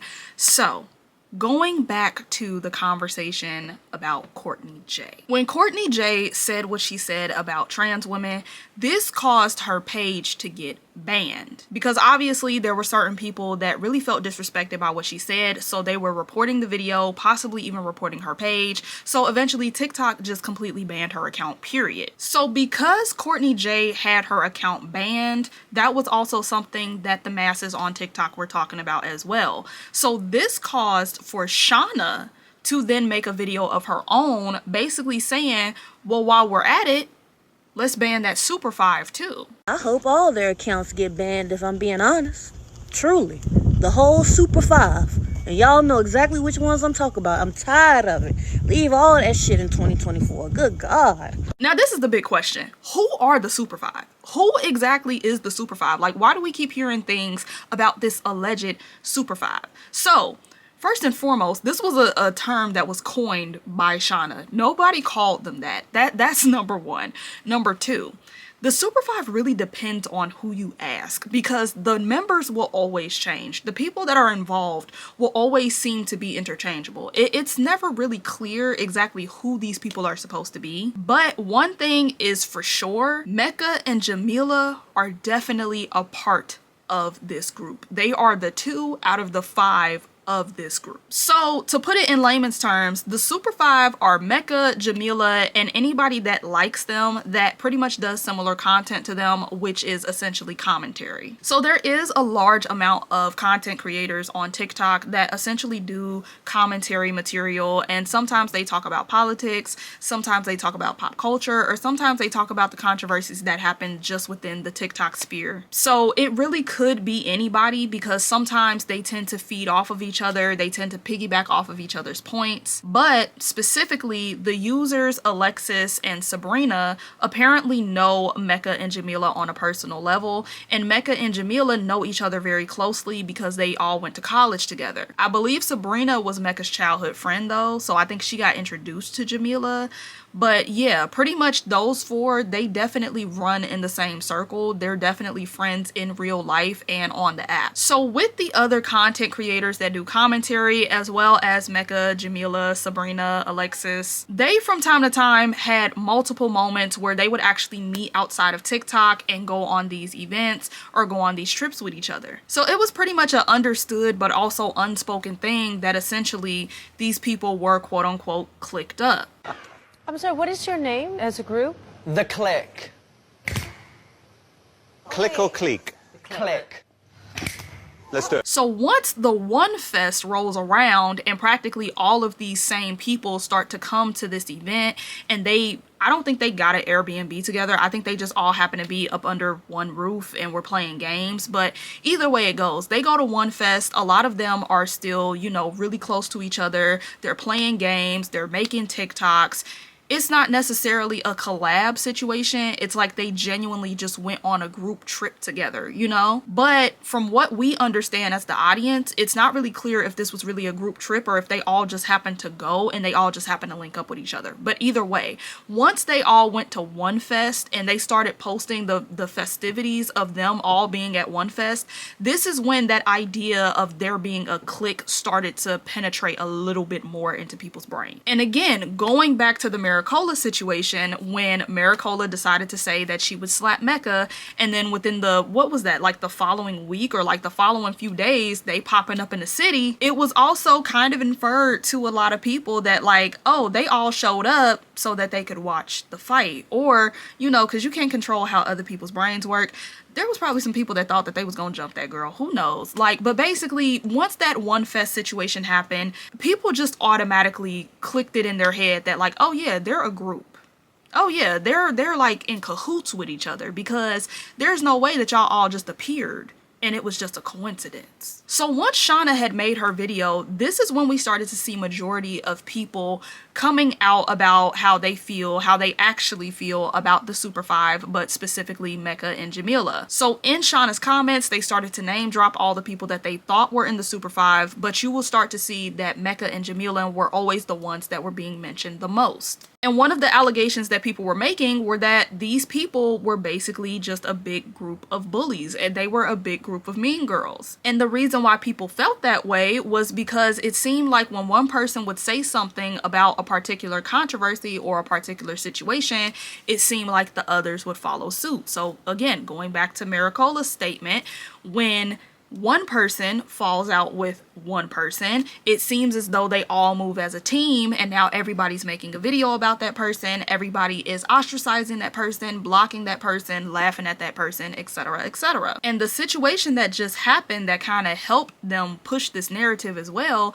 is the issue between Aisha and Shawna. Because while Aisha is essentially going off on Shawna and making multiple videos about Shawna being weird, being annoying, and just not being able to take a hint. You did find certain people in the comments laughing at this situation. Not only that, but Mecca would actually go on to make her own video and basically poke fun at the situation, saying that Aisha is one of her favorite TikTokers and she would probably crash out too if Aisha blocked her. So another clarification I have to make, it was actually Selena that made the first video, but due to the fact that Mecca has a bigger platform, when Mecca made her video, that essentially caused the snowball effect of other creators to come out and say their piece. But it was actually Selena that started it.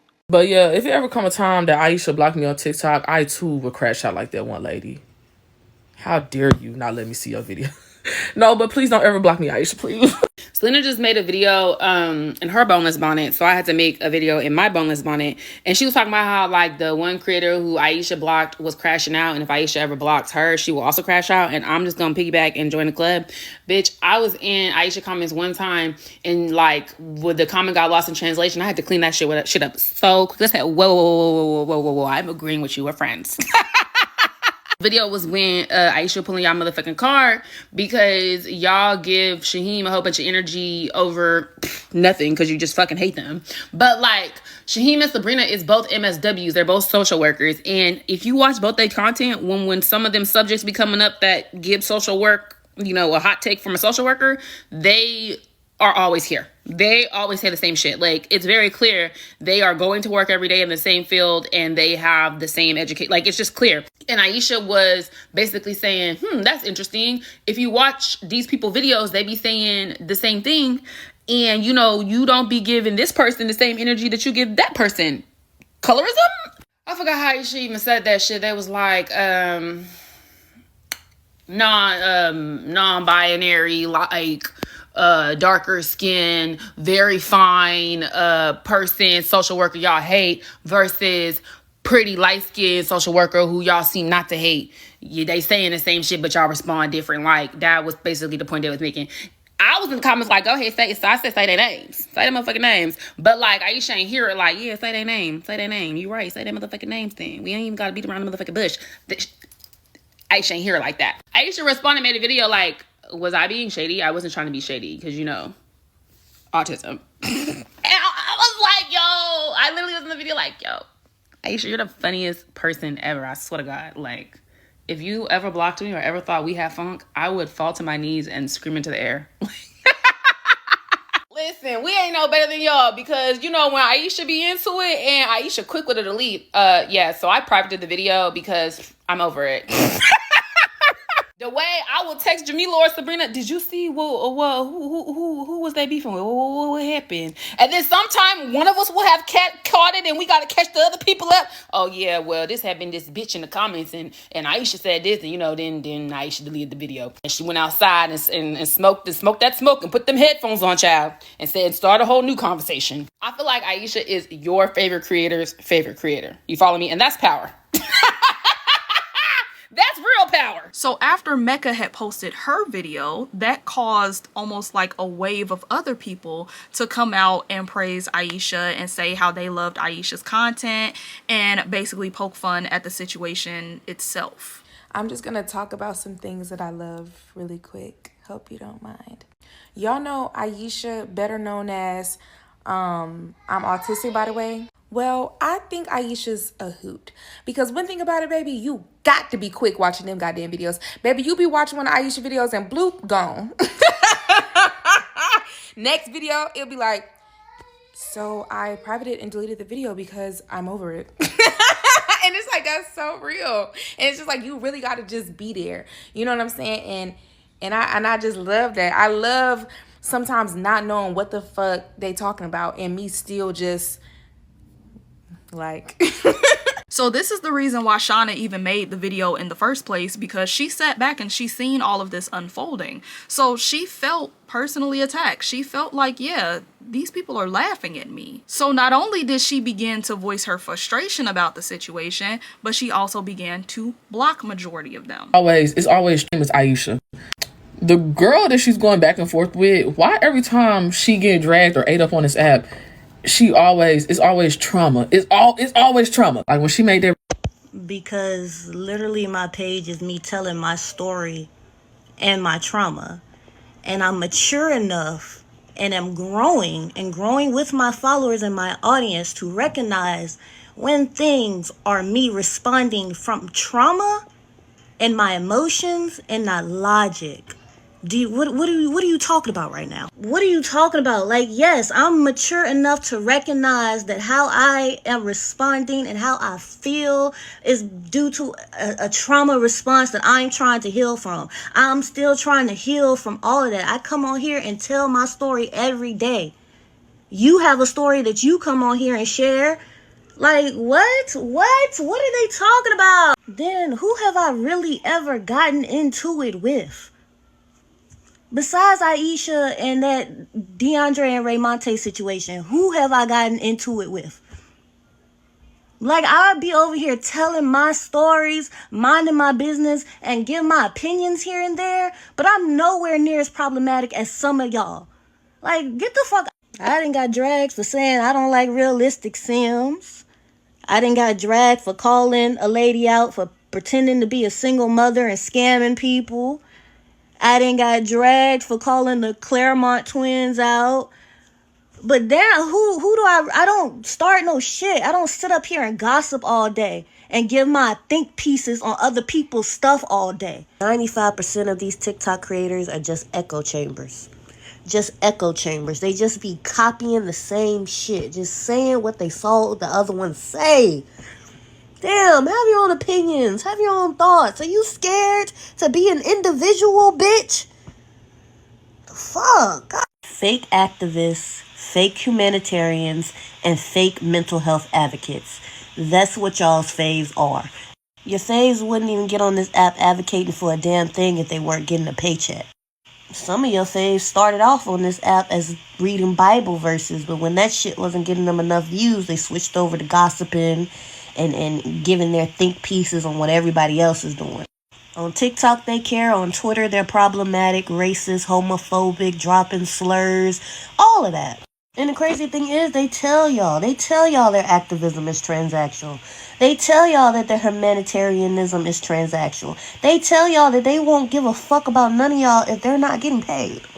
But they make funnies, so me like them. Me no care. They funny. They make me laugh.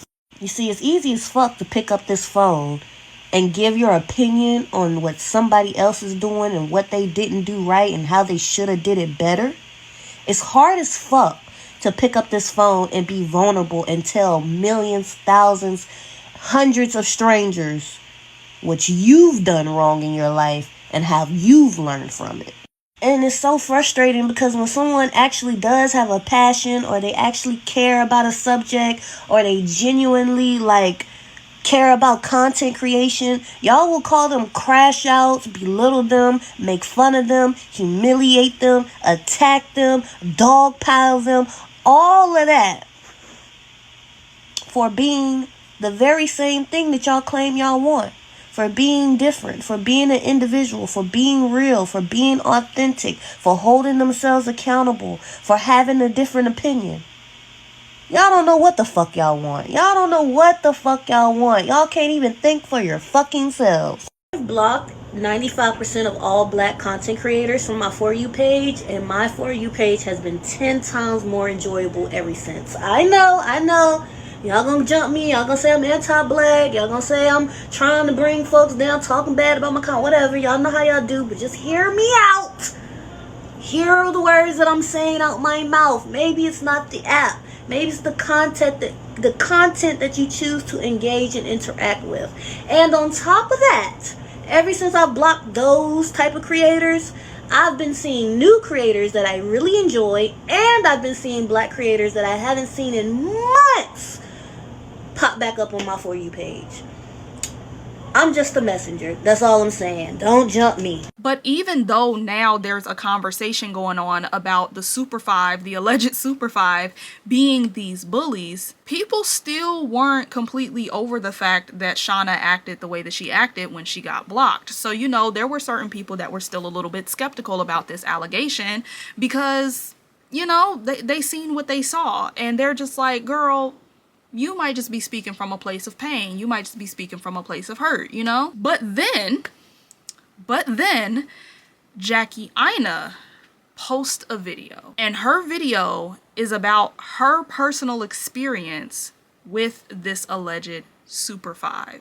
I be seeing discourse on here. Most times I do not participate because why would I? But currently, discourse taking place about a group of TikTok creators that I personally have had like not great experiences with. And it like recently dawned on me that like all of these creators are friends. And from what I've seen, the general discourse around these specific creators is that basically they give bully. Now, I am not a fan of dogpiling on creators because I understand how it feels to be dogpiled on. And even if I'm not a fan of someone or their content, I never want to be a contributing factor to that. However, because I have a lot of followers, I do feel like I'm oftentimes like unfairly held to a higher standard. And that reason alone really keeps me from being candid and sharing a lot of, I would say like vulnerable experiences as a creator. So as you may or may not know, because most of y'all don't let me forget it, a couple months ago, y'all dragged me for filth, accusing me of blocking people because they were congratulating. Like, I laugh because it's so stupid. Like, before we even move past that, I need y'all to start, for those of y'all that still are like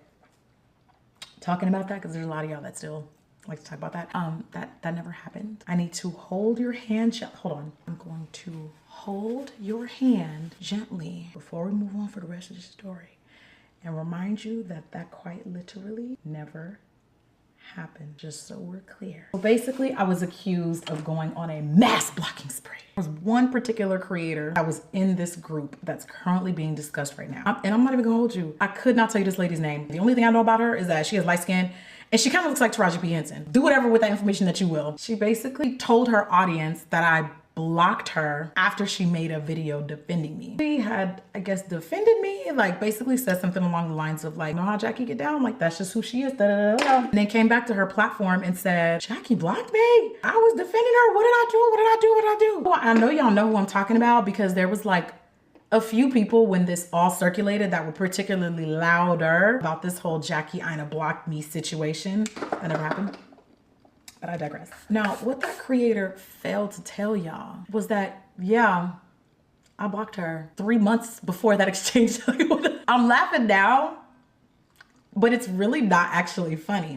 She would come up on my timeline and she was commentary. I would occasionally engage with the content, scroll on, keep it pushing until I saw something that I didn't like. It was definitely something about me specifically. She was making fun of me. Like, there's really no other way to say it. And I blocked her. So I want you guys to just follow what I'm saying, because I don't know if you've picked up on like what I'm implying. This creator, in the midst of me getting obliterated for going on a alleged mass blocking spree, in order to give legitimacy to this, she made a video defending me and told her audience I blocked her in response to that, but failed to tell y'all that she had already been blocked for months. Do you see what?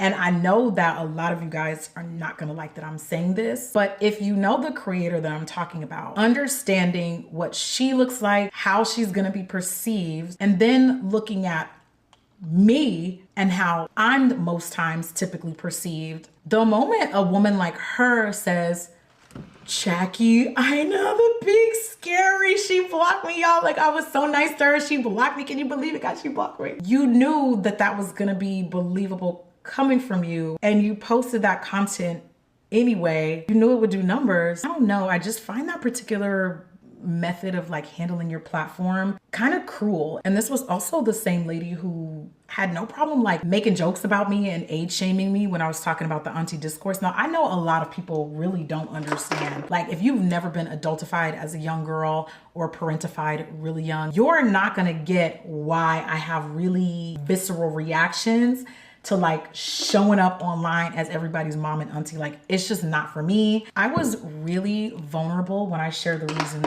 why I no longer aligned with being talked to about that. I feel like it really humanized me, you know? And honestly, I don't even think I really needed to share that information. I really didn't. And this same particular creator, not only her, but another girl in the same little friend group that y'all are discussing right now, basically just made videos making fun of it. Like, I don't know, like literally age shaming me and making fun of it. I think it's a little bit weird that there's always this layer of like everybody online is fake, no one's real anymore. But the moment I really open up and I shared something really vulnerable, and to have like a group of creators just like make fun of that, I just need to remind other adults, when you don't have a rapport with someone, the joke, like when there's no like level of community, or if you have never supported this person before, then you turn on your camera to make fun of them when they're being like really vulnerable, the joke's not gonna be funny. Like, it's just, I think as adults, we all understand like how relationships work. And if there isn't one, then you're gonna get blocked. Like, another creator that's in this group saying that I blocked her in response to her saying that my perfume bottles were ugly. And I don't know what she's talking about. Never saw that piece of content. But you told on yourself. Don't know what you're talking about. I block you for other reasons.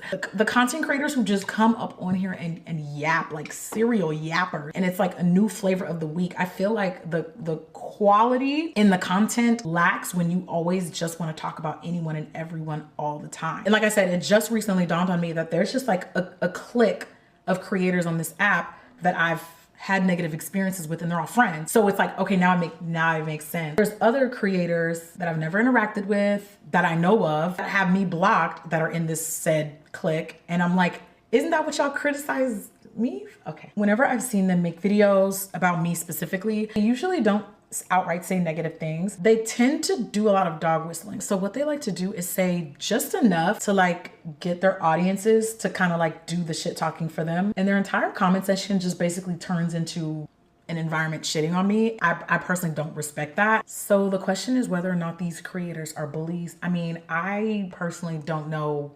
Like, I don't know what else you would call that, because some of the creators in this particular group have made several, and I mean like several different types of videos about me, and have fostered these comment sections to just basically have people go in on me. I don't know. If that's not bullying, then what is? Because I've been called much worse for doing much less, and sometimes for doing nothing at all. So, and you're probably gonna ask, okay, so why are you telling us this? Because honestly, I want to be left alone. Like, I really actually wish this group of creators would do what I do to them and just ignore me. When I tell y'all, I'll just be here for the content. And when you continue to see the same group of grown adults amplify your potential downfall every chance they get, it starts to feel like, okay, we get it. We freaking get it, okay?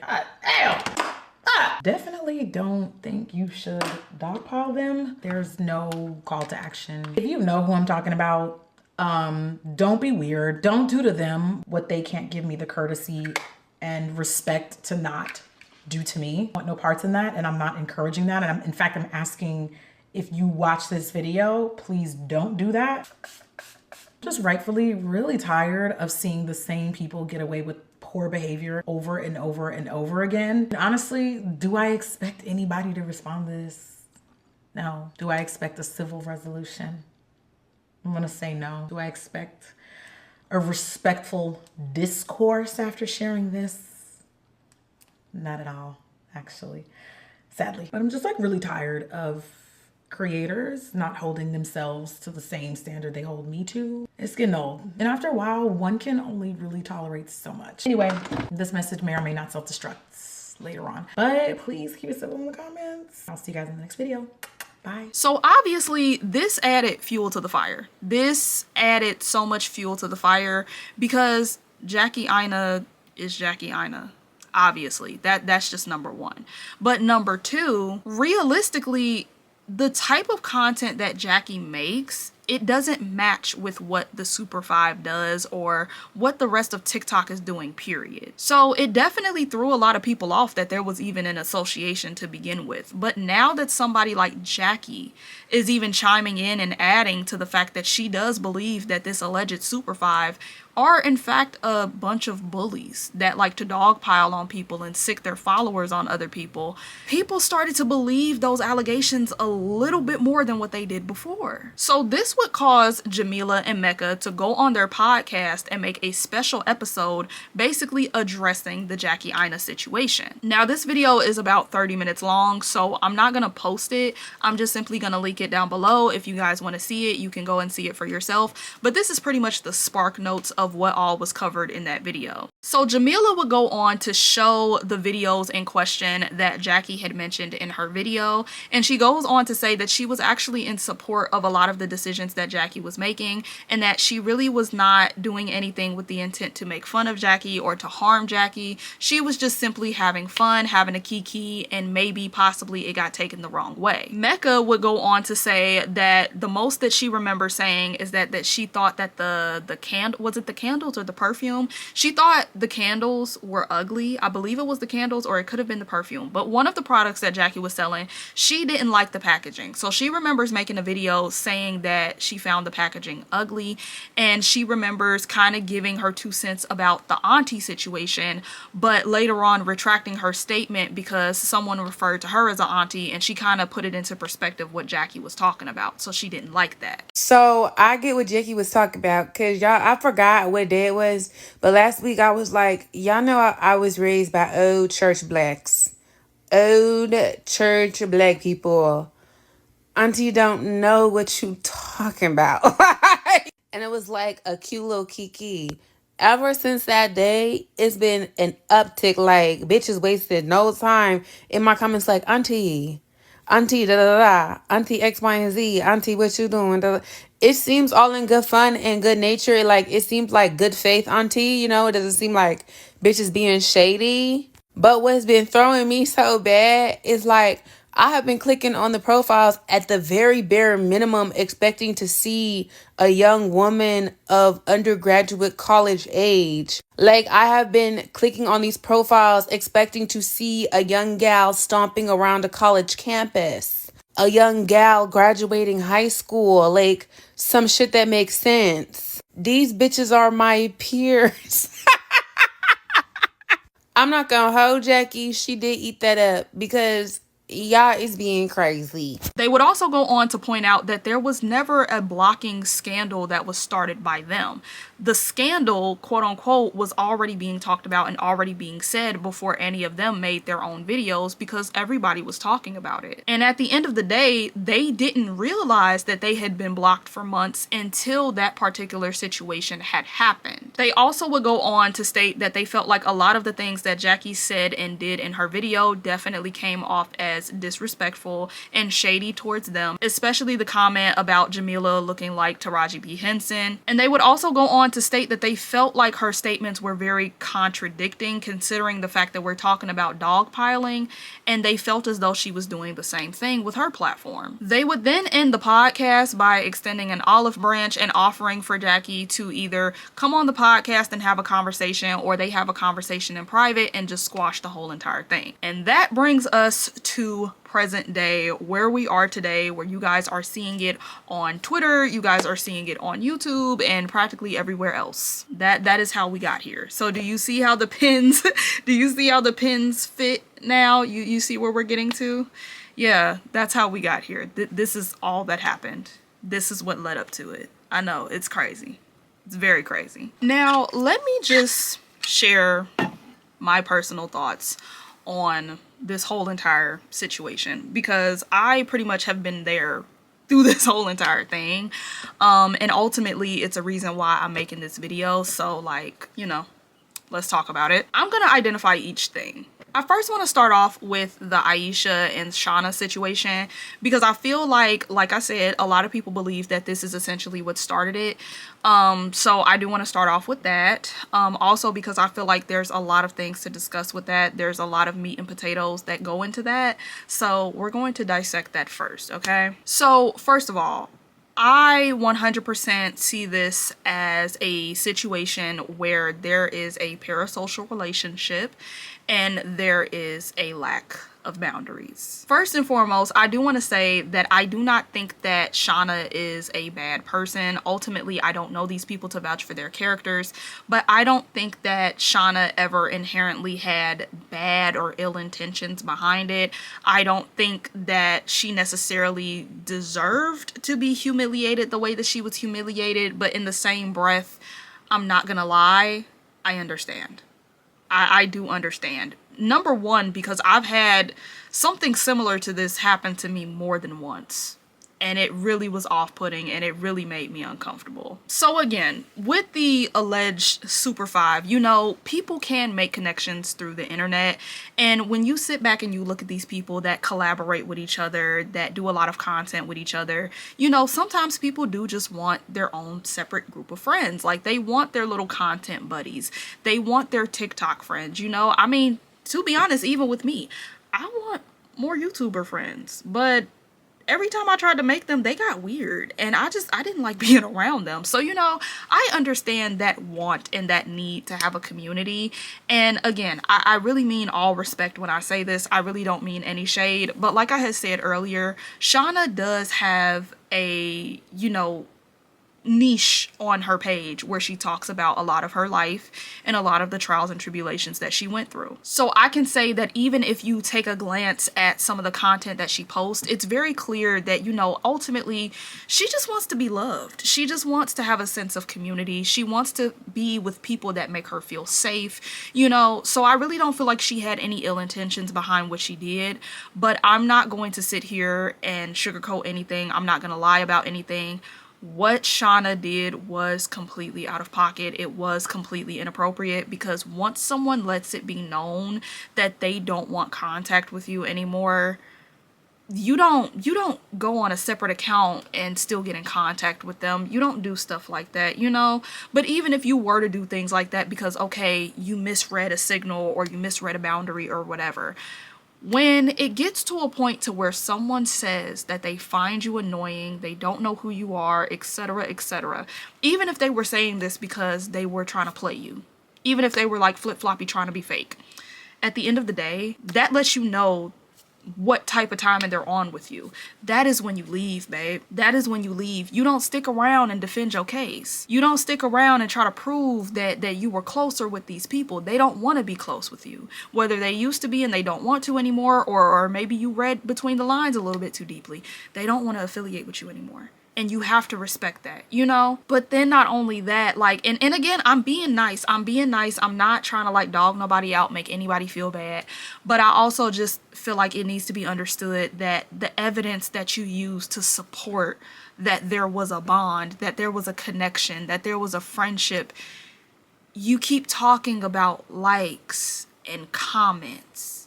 You keep talking about the fact that y'all followed each other. That does not make somebody your friend. That does not mean that somebody is just automatically your friend because y'all interact a few times on social media. And I understand that feeling all too well, because like I said, it's happened to me more than once. And there was this one time where this guy really invalidated everything. Like, he really invaded my personal space, and it really had me shook for a good little minute. And even after I had blocked him on all platforms, there was one that I apparently forgot to block him on. He contacted me through there, and I'm just like, bro, like, now I'm really in fear of my life. Like, now I'm really trying to figure out, like, bro, do I even want to keep posting? Do I even want to keep doing my content? Because now it's weird. It's not fun anymore, because I didn't think that people were paying that much attention to me. I didn't think because I answered a few questions in the DMs that meant that he thought that we were friends and that we potentially were going to go out together. I didn't know. I didn't know. So I understand that experience all too well.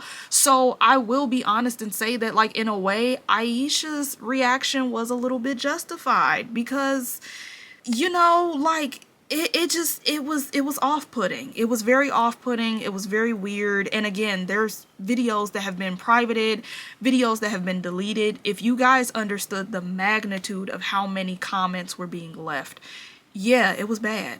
It was bad. And I understand that she probably didn't think it was, but it all looked bad. It really did. And the fact that she also, in her apology, ended up mentioning that she had abandonment issues and being blocked triggered her abandonment issues, that also kind of made it like really touchy of a situation too, because again, Aisha doesn't know you, you know, like Aisha has said more than once that she has no affiliation with you. So that was really, yeah, like the whole situation just looked bad. And I understand, again, I feel for the girl. I have no ill will towards the girl. I don't wish no harm on that girl, but I cannot lie, I completely understand where Aisha was coming from with that whole situation. It was bad. It was in fact bad. I'm so sorry, but it was bad. Now, as far as her feeling as though people were dogpiling on her, I can't say that they weren't, because ultimately I feel like, unfortunately, that is a part of TikTok culture. When someone is the main character on the app, oh honey, everybody's going to give a think piece. Everybody's going to talk about your situation. That's why you have to be very careful of what you choose to share, because they're going to talk about it. 100%, they are going to talk about it. But what I will say is this, though. What I will say is this. I feel like, to an extent, it wasn't as much dogpiling as it was a conversation that was being had. And I think that it could be a possibility that, you know, the fact that she was the topic of discussion and she was being mentioned so much, it kind of came off as being dogpiled on, because it's like, wow, everybody is saying this stuff to me. Like, everybody is saying this, that, and a third, you know? And when you're already feeling embarrassed and humiliated, and like she said, like she felt like she was being left and she was being abandoned again, your feelings can be very sensitive during that time. So it definitely can be perceived as if, you know, these people are dogpiling on you. And there definitely were some people that were clowning her 100%. Like, there were some people that definitely were like trying to make a joke out of her and humiliate her even further, as if she didn't already give an apology, you know? So I do understand that. But another thing that I want to discuss is that I feel like her anger was definitely misplaced. At the end of the day, these people that were, you know, essentially laughing in the comments, I don't feel as though you should have put all your energy onto them and make it seem as if these people were the reason, essentially the reason why Aisha was behaving that way. Because again, very justified. The reaction is extremely justified, to be honest. These people are not pushing the narrative and bringing attention to the situation. The situation was just literally that bad to where everybody saw it and everybody was talking about it. So I feel like to put this whole entire blame on the Super Five and make it seem as if the Super Five literally came together and said, we're going to ostracize this one person, that's just not fair, because that's not what happened. And we know that's not what happened. But again, I understand, because it was already a sensitive situation going on, and they just kind of added fuel to the fire by, you know, giggling and saying like, oh, I love Aisha. Aisha is my favorite TikToker. Totally get that, totally understand that, and I won't take that away from anybody. And lastly, I do want to say this. Like I said, I feel like Aisha was very justified in her reactions to how she handled the situation. I do. However, I will be honest and say that I do feel like Aisha went a little bit too hard. It's like, I don't want to say that because, again, I've personally experienced something like that, and sometimes you need to take it there in order for people to take the hint. And had this had been different circumstances, you know, yeah, like you have every right to behave that way and respond that way. But I will say that I feel like Aisha didn't really have to go the route of insulting that girl, you know? I don't feel like Aisha really should have, you know, called her stupid or called her annoying, or, you know, like, I don't think she should have went as hard as she went. I will say that. I feel like it didn't have to be that way. And even though I understand that Shawna did bring it to a public comment section, I also feel like, you know, this situation didn't necessarily have to be a series of TikToks. It really could have just went straight to the DM, you know? It didn't have to blow up like that. So I will say that. I feel like maybe it could have been handled better. But again, I low-key understand exactly where Aisha is coming from, because I've experienced it myself. And I can't really say that Aisha wasn't justified, because they were. Like, I'm not gonna lie about that. They were. So as for Mecca, Jamila, the whole Super 5 situation, right? First thing that I want to say is that I really will give a point to the people that have critiques about the Super 5, right? I'll give y'all a few points. So first of all, I feel like specifically Mecca and Jamila, I feel like they don't have an understanding of the platform that they have in present day. Because the audience that they had when they first started their platforms on TikTok back in like 2020, 2021, it definitely was different than what it was today. Back then, it was more of like homegirl to homegirl, you know, cousin, friend, you know what I'm saying? As time went on, especially with Mecca being on the news a few times, and I think Jamila's been on the news a few times as well, you know, the platform grew. With platforms growing, you are meeting new people, you're meeting new audiences, you're meeting people that are meeting you for the first time. And sometimes these people, because they haven't been here since day one, they don't fully understand like what your content is, how you are authentically, how you come across, you know what I'm saying?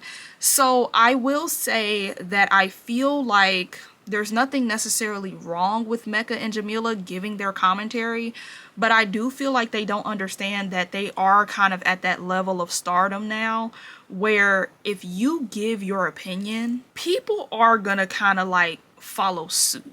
And ultimately, is that your responsibility? No, it's not your responsibility. But I will say that to a degree, you do have to be a little bit aware and a little bit more conscious about what you're putting out and who you're talking about specifically. Because again, TikTok as a collective, they tend to dogpile on people and talk about people when they're already in a sticky situation. And Mecca and Jamila were some of those few people where they would probably laugh at a situation or make a skit about it or comment on it. But you know, that was again back during a time where your audience was more so that kind of people to observe that kind of content, you know? But now people are actually looking at Mecca and Jamila for substance. They are looking at Mecca and Jamila for actual commentary, actual conversation, you know? And it's not that they're not capable of doing it, but again, it's like if you've known them since day one, if you've been watching their content since day one, that's not really their cup of tea. Like they can be serious, they can turn it on, but it's like overall, they don't really want to do that. Like they just are being their authentic selves and talking about whatever is trending in the moment, and that's just it. So, you know, like that's just who they are. But a lot of people don't get that and they don't understand that. So when they see this, that, and the third happening, or you laughing at someone else's situation, they're gonna take it as like, oh, this is how they really feel. This is how they handle their situations. But again, it's like, I don't think Mecca and Jamila ever thought it was that deep. I don't think they ever really sat there and was thinking that like, oh, I have to really be cautious of the words and how I react to certain situations. Because honestly, truly, I don't think Mecca and Jamila even know how many followers they have. I don't think they ever actually checked. I think they're just the types of people where they just go live and they upload their videos and they just carry on with the rest of their day. I don't even think they really be checking to see if they hit a milestone or not. They don't really care. So again, like I think that was one of the biggest problems, is that they don't understand that like to a degree, you do have a responsibility now. Because you're not just homegirl no more. Like people actually be checking in on y'all to see y'all opinions about certain topics. So when you play with it and make jokes about it or make jokes at someone else's expense, it's going to be taken a certain way. People are going to take you literally. People are going to read between lines that aren't there. So I will say that like maybe we do need to go back to the drawing board and kind of like think about how our content is coming off to other people. That way it can be more palatable and it can be more enjoyable for the masses. You know what I'm saying? But that is also completely a choice. It's not a requirement. So, you know, it just is what it is. Some people gonna get it, some people don't. That's how I feel. Second of all, overall, do I feel like what Mecca and Jamila were doing was bullying? Honest to God, I don't feel like they were. I don't feel like they were. And the reason being is because, again, TikTok has a way of just dogpiling on people. When you're being embarrassed, humiliated, whatever, TikTok just does that. You know, that's just something that they do. And I feel like when it's all said and done, what is the difference between what everyone on that app has done at one point in time compared to what Mecca and Jamila do on their platform? What actually is the difference? And the reason why I say this is because not too long ago, low-key within the same time frame, There was a lady that was going viral on TikTok because she was a makeup artist and she predominantly, you know, does makeup for weddings. And when she was a makeup artist at this wedding, she completely overstayed her welcome. She invaded a lot of people's privacy, a lot of people's personal space. Her job was done, and she decided that she was going to stay at the wedding like she was one of the homegirls. The groom of the wedding finally got fed up with her and yelled in her face. She cried. They escorted her out the building, and she returned back to that same building to plead her case. And while all of this is going on, of course, you got people that are clearly pointing out that, like, girl, what is going on? Like, what is wrong with you? What are you doing? This is embarrassing, because she really didn't think that she was doing anything wrong. But people let her know, like, girl, no, like, you was dead wrong. And mind you, she also vlogged the whole entire experience. So it literally was a lack of awareness. She vlogged the whole entire experience. You can see it in the video that people are uncomfortable. You can see the side eyes. You can hear certain pieces of commentary where they're nicely, politely telling her to, like, go away. You can leave now, you know, like, everybody was looking at that and giving their personal opinion on it. And that girl was literally in an emotional state. She was. I'm not even making excuses for her, but she really was in a very emotional state and a very emotional time period for her. So yeah, she lacked a lot of awareness. She lacked a lot of boundaries because she was just going through a lot. Not justifying it, but I'm just saying that's what happened.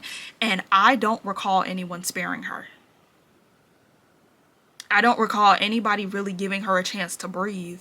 Not to mention that once that situation happened, there were other people that had a run-in with her in the past that were coming out with their own stories and saying how she's always been annoying. She's always been invasive. She's always disrespected boundaries. She always overstays her welcome. And again, it's like, this girl is already on TikTok boo-hoo crying her eyes out. Literally. And we're just relentless. Like, literally, that went on for a good minute. A good minute. Where was the conversation of bullying and dogpiling in that situation? Because not to, you know, try to deflect or anything, but I see a lot of similarities between that situation as well as the Aisha and Shawna situation. Why is there a difference between the two? Why? Why was there never any commentary between that situation? Why? Now, I will say I don't condone bullying. I don't condone, like, you know, humiliating people on purpose and you know, saying all types of slick stuff to people, even though it is the internet. Like, I've never been one of those people where I believe that, like, oh, it's just internet talk. It's just internet talk. Like, baby, I don't do the internet. I do real life. It's a way you're going to talk to me, sweetheart. But I'm just saying, like, when it's all said and done, like, it just seems like this is a case of, like, we don't like these particular people, so we're going to hold these people to a different standard so that we can have something to complain about. But overall, do we really care? No, we don't. I don't believe we do. Honestly, truly, I don't believe we do, because, again, I remember that. I remember that situation. I remember Risa Tisa, okay? I remember those. TikTok doesn't spare anybody. So where did this come from? Again, not normalizing it. Y'all got to stop bullying people, but, you know, let's call a spade a spade. Somebody's not making sense. Somebody's lying. And the last thing I want to talk about regarding Mecca and Jamila, I really like how they handled the situation, to be honest. Like, I feel like a majority of us feel that way because I've seen certain people's opinions about what they did on their podcast. I really liked how they handled the situation because I feel like, with me personally, the things that were done in that video, the things that were said in that video, I would not have been as calm. I would not have been as put together because I just, you know, me being me, I'm still learning how to conflict resolution in a very calm way. I've come far. I've come very far. But I can't lie. Something like that, you wouldn't have got too much of a civil response out of me because it's like, oh girl, what? Like, who was you talking to? Who is you talking about? Like, don't do that.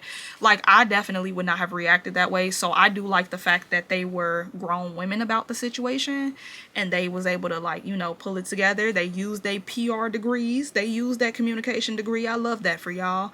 I really do.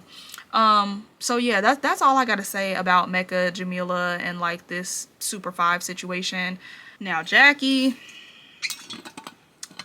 I have a few notes, okay? So the first thing that I do want to say, I want to give at least 1 point to Jackie Aina, and I will say this. I am not somebody who believes that there is a wrong time to let the world know when somebody got you fucked up. I don't believe that. I feel like if I want to talk about somebody having me effed up at their funeral, I have every right to do that because I'm the victim. You know, I'm the one that was disrespected. You don't get to tell me, oh, let him rest in peace. Why? They ain't even let me rest when we was alive. I'm supposed to let them, I'm supposed to be the bigger person? Why? I don't agree with that. So I will say this. If I don't give Jackie any points, I will say I completely understand there is no appropriate time to let people know when they had you fucked up. So if you felt disrespected, yes, you had every right to speak on it. I don't take that away. If you genuinely felt like there was like an attack on you, there was a smear campaign, whatever, 100% defend yourself. 100% yes. Yes, I stand by that, especially because, again, if you've been a fan of Jackie, if you followed Jackie, if you've been subscribed to her YouTube channel and all that, you know it's been entirely too many times where people have tried. Oh, they tried her bad. So it's like, you know what? If you feel like you were disrespected, tell the world that you was disrespected. Because, yeah, like you don't have to be polite about it. You don't have to be nice about it. Similar to what I said about Aisha. I would have probably handled that a little bit different, but overall, you justified.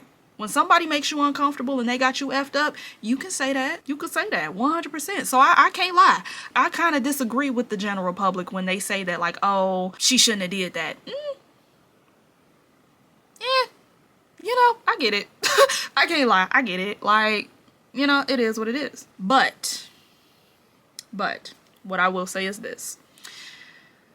I do feel like a lot of the points that Jackie Aina was making was very hypocritical. And I will say that I do 100% feel as though that video was completely intentional. I do feel that way. I do. So first of all, allegations of dogpiling. I already gave you an example of what I was talking about. Okay, I already showed you where I was coming from with that, what that meant to me. You know what I'm saying? Like, I already gave you one example, but I also just feel like dogpiling in the sense of the whole blocking situation. That wasn't dogpiling. You legit were blocking people. You know, like we seen it. We literally seen it in real time. You were blocking people and deleting comments. Word on the street is that she actually filters her comments as well. Like, she'll type in like certain keywords, and like if they have any of those keywords, they just won't get posted. So it's not that they're necessarily being deleted, but they're not going through. They have to be like appealed or like approved by Jackie or something like that. And again, I'm not against that, because listen, when your job is the internet, people be having you fucked up sometimes. So I'm not against that either. I'm not against that at all. But when you speak on dogpiling, when it pertains to the auntie situation and you changing your last name, girl, you was blocking people. That was not a narrative that was started. That was not a thing that was created. You quite literally was blocking anybody that you felt disrespected you, as you should. But why not just say that? Why do we keep saying that that didn't happen and it literally happened? That's the part where I'm just like, so where was the dog pile? There was no dog pile. There was no narrative being pushed. There was no nothing. You literally did what they said you did, and then you admitted that you did what they said that you did. So I'm confused. Like, I don't really get that whole I don't get that situation. Second thing I want to point out, I really do kind of see this point that was being made. I have to, hold on, let me find the video. I think I have it saved somewhere. Let me see. The Greater Gatsby. Okay, so the Greater Gatsby on TikTok made a really, really good point about elitism and how it translates over to social media, and specifically the situation dealing with the Super 5 and Jackie Aina. I'm just simply gonna play that video and piggyback off of that because I feel like they put it into such good examples, such good words, because that is exactly how I felt with a lot of those things. A while back, Casanova Brown made a video about a situation that was going on here on this app where people were trying to make a distinction between influencer and content creator. And what was essentially happening was big creators were essentially going, you know, well, I am a different level than y'all. I am a influencer. Y'all are just content creators. And watching the whole thing unfold was so interesting because usually the internet like piles into big groups, and there's like this group of people who get it and these people who don't. And in that situation, most people didn't understand. Like the majority of people were just like, a creator is a creator. Like y'all post on social media and that's the whole thing. But by the end of the whole situation, we realized that for the people that said they did understand, the reason why was because they had made these different tiers and levels in their mind. And essentially going, well, since you have this number of followers, or you make this kind of content, or you my preference, then you're an influencer. You know what I mean? Those content creators, they could never. And it made me think a lot about conversations we've had in the past on the internet about how when a person who is perceived as rich or luxurious or just more popular does the exact same thing as a person who was seen as less popular or less wealthy or something like that, we perceive it and we talk about it very, very differently. I remember a conversation about, women who let their child sleep in their bed, like not having a child that has like a crib. And for poor people, hearing people go, broke activity, like she can't afford a crib. And then hearing the same people talk about the same situation with rich people and going, oh, they're co-sleeping. Suddenly something that you felt like was a problem for one person now has a whole proper name. And then again, when we were talking about furniture in people's houses, how when a rich person or a person who was perceived, as luxurious put their bed on the floor, no problem. That's aesthetic. It's a palette. It's a, you know what I mean? There's all of a sudden research to support back pain or whatever appeared. Regular person posts the same thing and they can't afford a bed frame, not a bed on the floor. You know what I mean? It was borderline like that meme, not the white refrigerator. Watching everything kind of unfold connected to the situation going on TikTok right now, including people arguing in my comments about the video I made, cements for me that the only reason why people don't understand elitism is because they side with the elite. If you as a consumer, if you as a person, forming an opinion, can't see the problem with a person saying to another person who does the exact same job because of what tier they feel like they're at, you were just a serial yapper and I am, an influencer. Evaluate that. If that's just your, problematic fave, that's cool. I mean, just roll with it. But let's not pretend we don't see any of the issue. Biggest thing I've seen is people go, ain't no fun when the rabbit got the gun. But like, how is that the case in this situation when you've already made it very, very clear that you don't even consider yourself the rabbit? You don't. Like, you don't even feel like you're in the same tier within people. So you knew exactly what you was doing. For someone who claims that this whole situation was over dogpiling, I'm sorry. Like, I find it really, really hard to believe that they did not plan to weaponize their audience to create a dog pile. Sorry. That's my last video about it. TikTok is cooked anyway. I'm not arguing with nobody. But like, let's be for real. Furthermore, I need y'all to really think about how much easier it is to say that you are being bullied when you have the gun, because you know that there will be dramatically less consequences for you.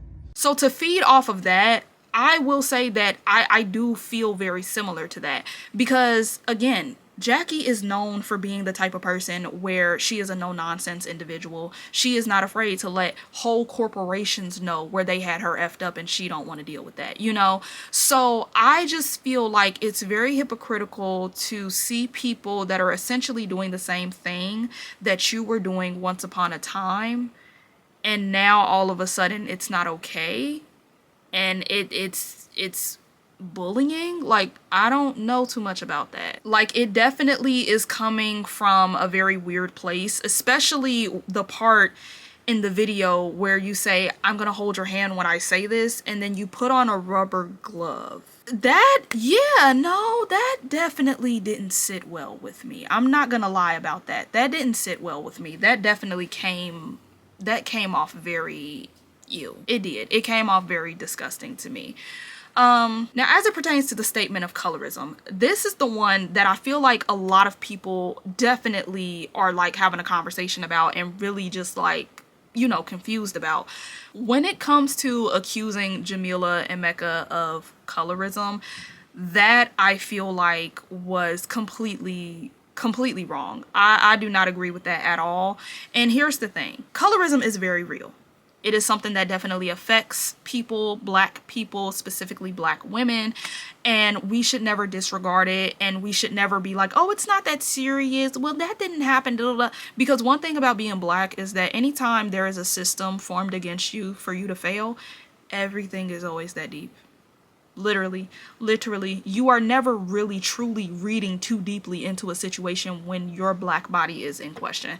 I'm not gonna lie about that. So I'm not even gonna sit here completely and say that she was off base with what she was saying. But here's my thing. I feel like the fact that it was framed, again, it was framed as if this was intentional. It was framed as if there was a narrative that was being pushed, that there was a dog whistle being blown. That's the part that I disagree with, because at the end of the day, the excuse that is being used is that Mecca and Jamila should have been self-aware of their light skin privilege and not conveyed that they were blocked the way that they conveyed that they were blocked, basically.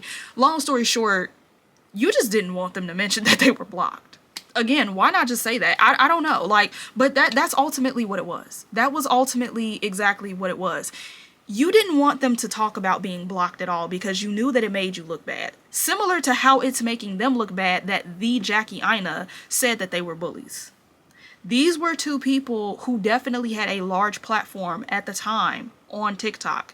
And these people are saying, oh my God, Jackie Aina blocked me. The same effect that is going on towards them right now was the same effect that was going on towards Jackie at that time. That is what the issue is. The issue is not colorism. The issue is not the fact that we felt as though we were being attacked as a dark-skinned black woman. It literally was the fact that we were humiliated and embarrassed because somebody spoke out against us. That was it. That was it. It was nothing deeper than that. It was nothing deeper than that. And as far as like the statement of, you know, they should have, I guess, been self-aware and understood that like they had light skin privilege. I know that this is probably gonna stir up some type of controversy. I would prefer not, but if it does, oh well, because it just is what it is, okay? I love Alyssa Ashley and I love Arnell Armand. I love them. They are twins, in case you didn't know. They are twins and I love them down, okay?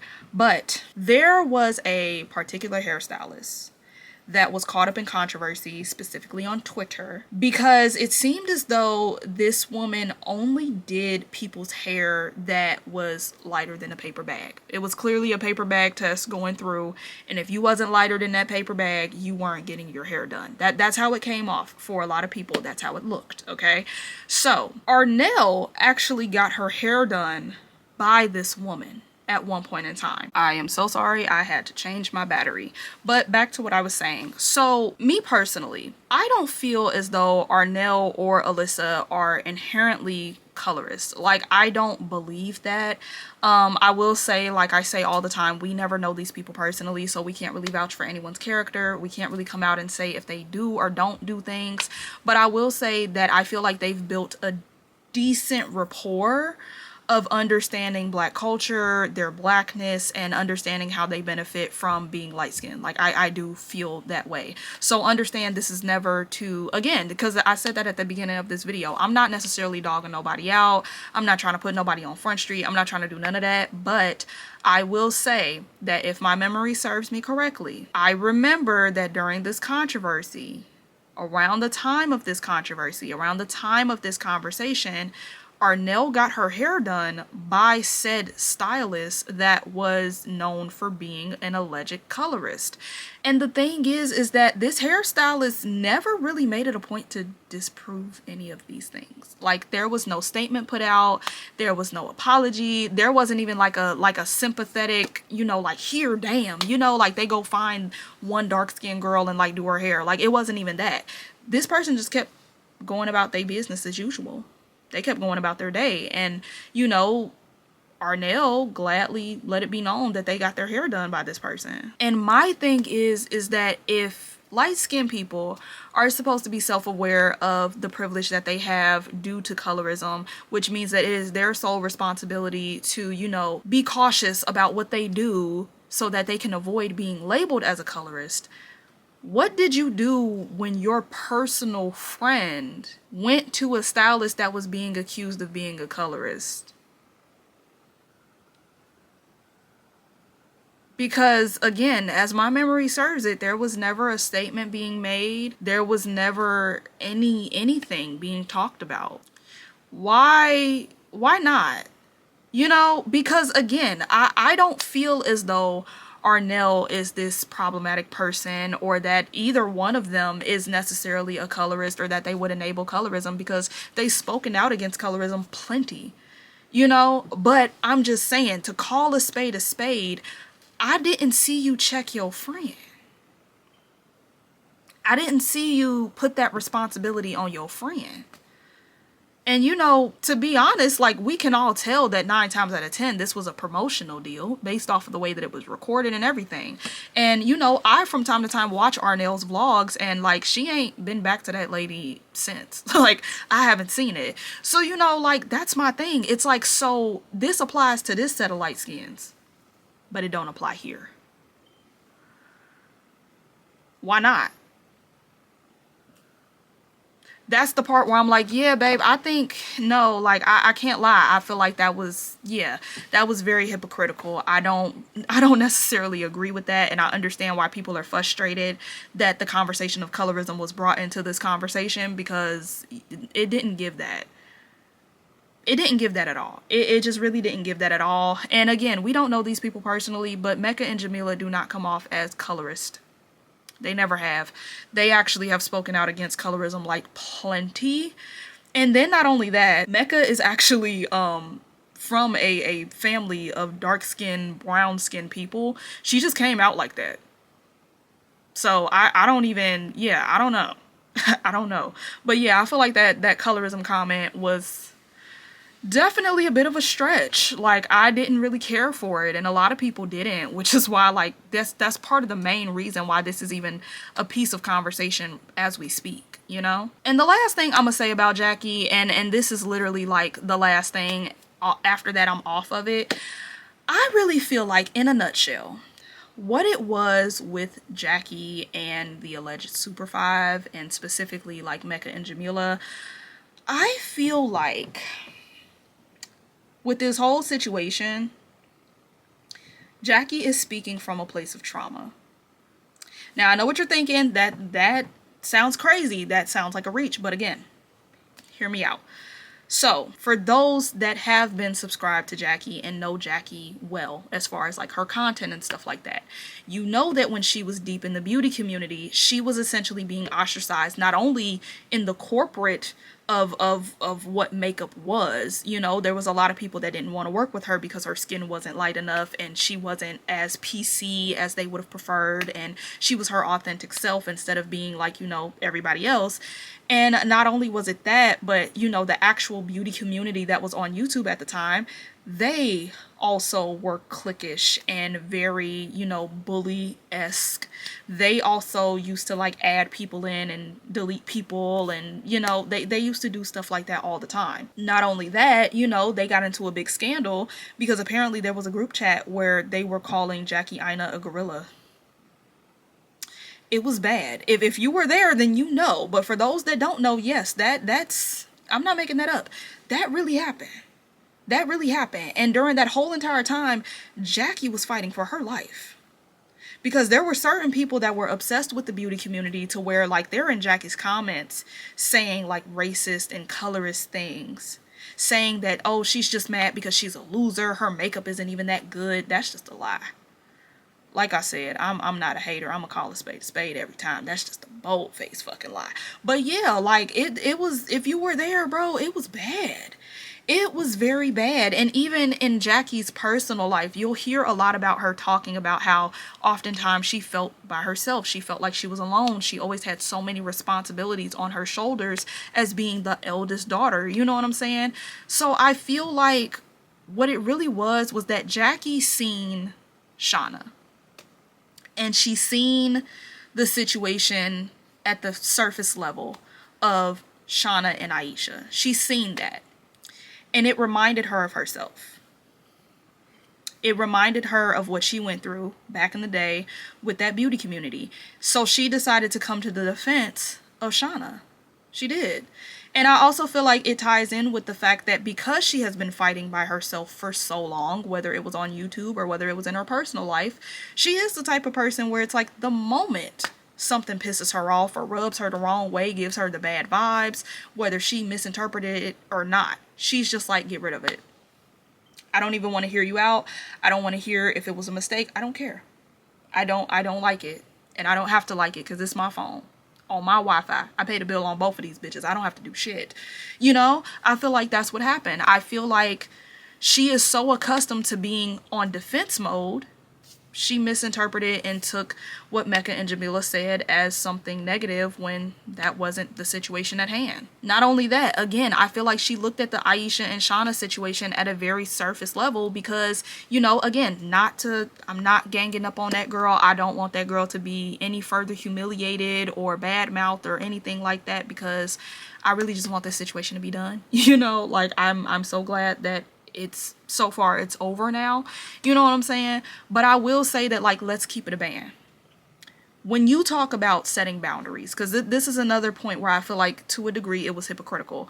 When you're talking about setting a boundary, you essentially took the side of someone who overstepped multiple boundaries towards someone else, and that someone was defending themselves. And even though Mecca, Jamila, the Super Five, the alleged Super Five or whatever, they didn't really, like, you know, I wouldn't say stood up for Aisha, but you know, they definitely showed their solidarity and their support to let Aisha know that they weren't alone. The person that crossed the boundary got upset and then proceeded to make a video about how they didn't like the people that were supporting the person whose boundaries they crossed. You stood by that person and then turned around and talked about how you felt like your boundaries were breached. So you have every justification for why you did what you did. It's clear that we didn't fully understand the situation. It's very clear. It's very clear that we didn't fully understand what was at stake, and I don't blame you for that. I don't want to get mad at you for that because it wasn't. All of this is so nonsensical and not that serious. But honestly, I see where there could have been like oh, I felt for the girl because I was in that position too. I get that. I totally get that. But ultimately, you contradicted yourself because you can't talk about how somebody invalidated a boundary that you set and then support the person that invalidated a boundary. You can't do that. You can't do that. And the thing too, and again, it's no shade to Shawna. It's no shade to Shawna at all. But the thing about it too is that, let's be real. If Shawna was a man,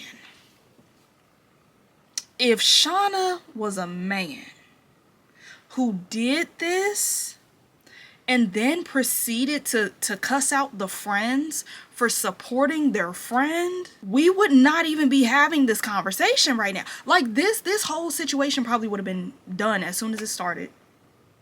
So that's what I'm saying. Like, again, I don't feel like the Shawna girl is a bad person. I don't feel like there's you know, like I don't think it should have escalated the way that it did. But I'm just saying, at the end of the day, you got to stand on your principles. And it was just too many things in that video where it's like, okay, that you had me here, but now you lost me. You made sense here, but then you contradicted yourself here. It's just too many of those situations within that video, you know? So I get it. You seen a fellow black girl, specifically brown-skinned girl, that was getting ganged up on, seemingly being ostracized, and it just so happened to be two light-skinned bitches you don't like. You felt as though you had to come save a hoe. That's what it was.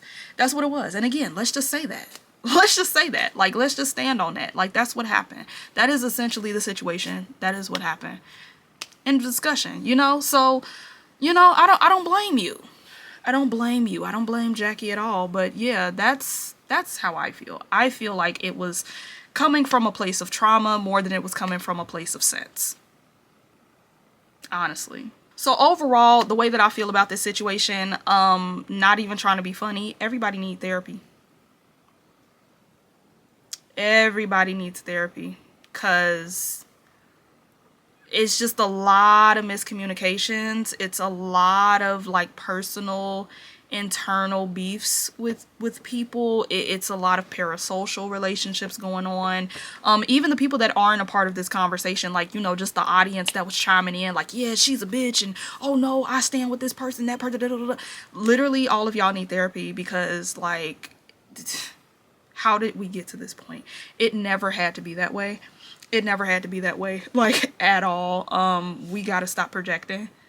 We gotta stop projecting onto people. We gotta, like, really get into the habit of understanding social cues, understanding how to communicate with each other effectively, because this was just completely uncalled for. And not only that, let me actually look that up real quick. And listen, I'm not the biggest person in astrology. Like, I don't really too much get into it. Like, I know a few things here and there, but I'm not really all that big in it either. But I also just want to point out that while this situation was going on, we were in Mercury retrograde, and it was in Scorpio.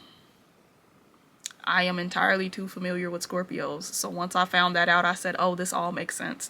Yep, it all makes sense. But as of right now, I'm looking for an explanation as to what actually goes on during this retrograde. Okay, so this is what I read about Mercury being in retrograde in Scorpio.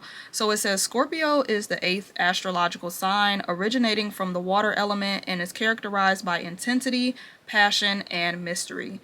They control aspects such as depth of emotion, personal strength, money, and common property. This particular retrograde of Mercury in Scorpio will only intensify these themes and compel us to face our fears, repressed feelings, and unprocessed anger. Prepare to learn things about yourself and other people, big and small, in conversations, contemplations, or even dreams. This retrograde can also help to illuminate relationships, be it family, friends, or work colleagues. Scorpio energy can help resolve conflicts and make new, healthier connections, or, on the other hand, cut the toxic connections. Communication during this time may feel more serious and intense because Scorpio doesn't sugarcoat anything. However, if managed well, such charged discussions can bring about illumination and resolution. So yeah. And is it just a coincidence that as soon as retrograde ends, now all of a sudden the timeline is back to normal? Are we shocked? Are we shocked? I mean, you know, so that's just how I feel. At the end of the day, none of this should have really went the way that it went. It was a lot of miscommunication, a lot of projection, a lot of people just doing entirely too much, you know. And this all started because a bitch wanted to be skinny. It's crazy. It's too much. So yeah, that is the story of this whole Super 5 situation. So hopefully this helped all the people that were lost, that wanted to know how we got here. If you enjoyed this video, please do not forget to like this video. Comment down below how you feel about this whole Super 5 situation. If you know anything about it, or if you just heard it in passing, it doesn't matter. Let me know how you feel down in the comments down below, because this definitely was something crazy, okay? Don't forget to subscribe if you haven't, and of course share if you can. So with that being said, I thank you guys so much for watching, and I will see you next time. Back up on my bullshit, back up on the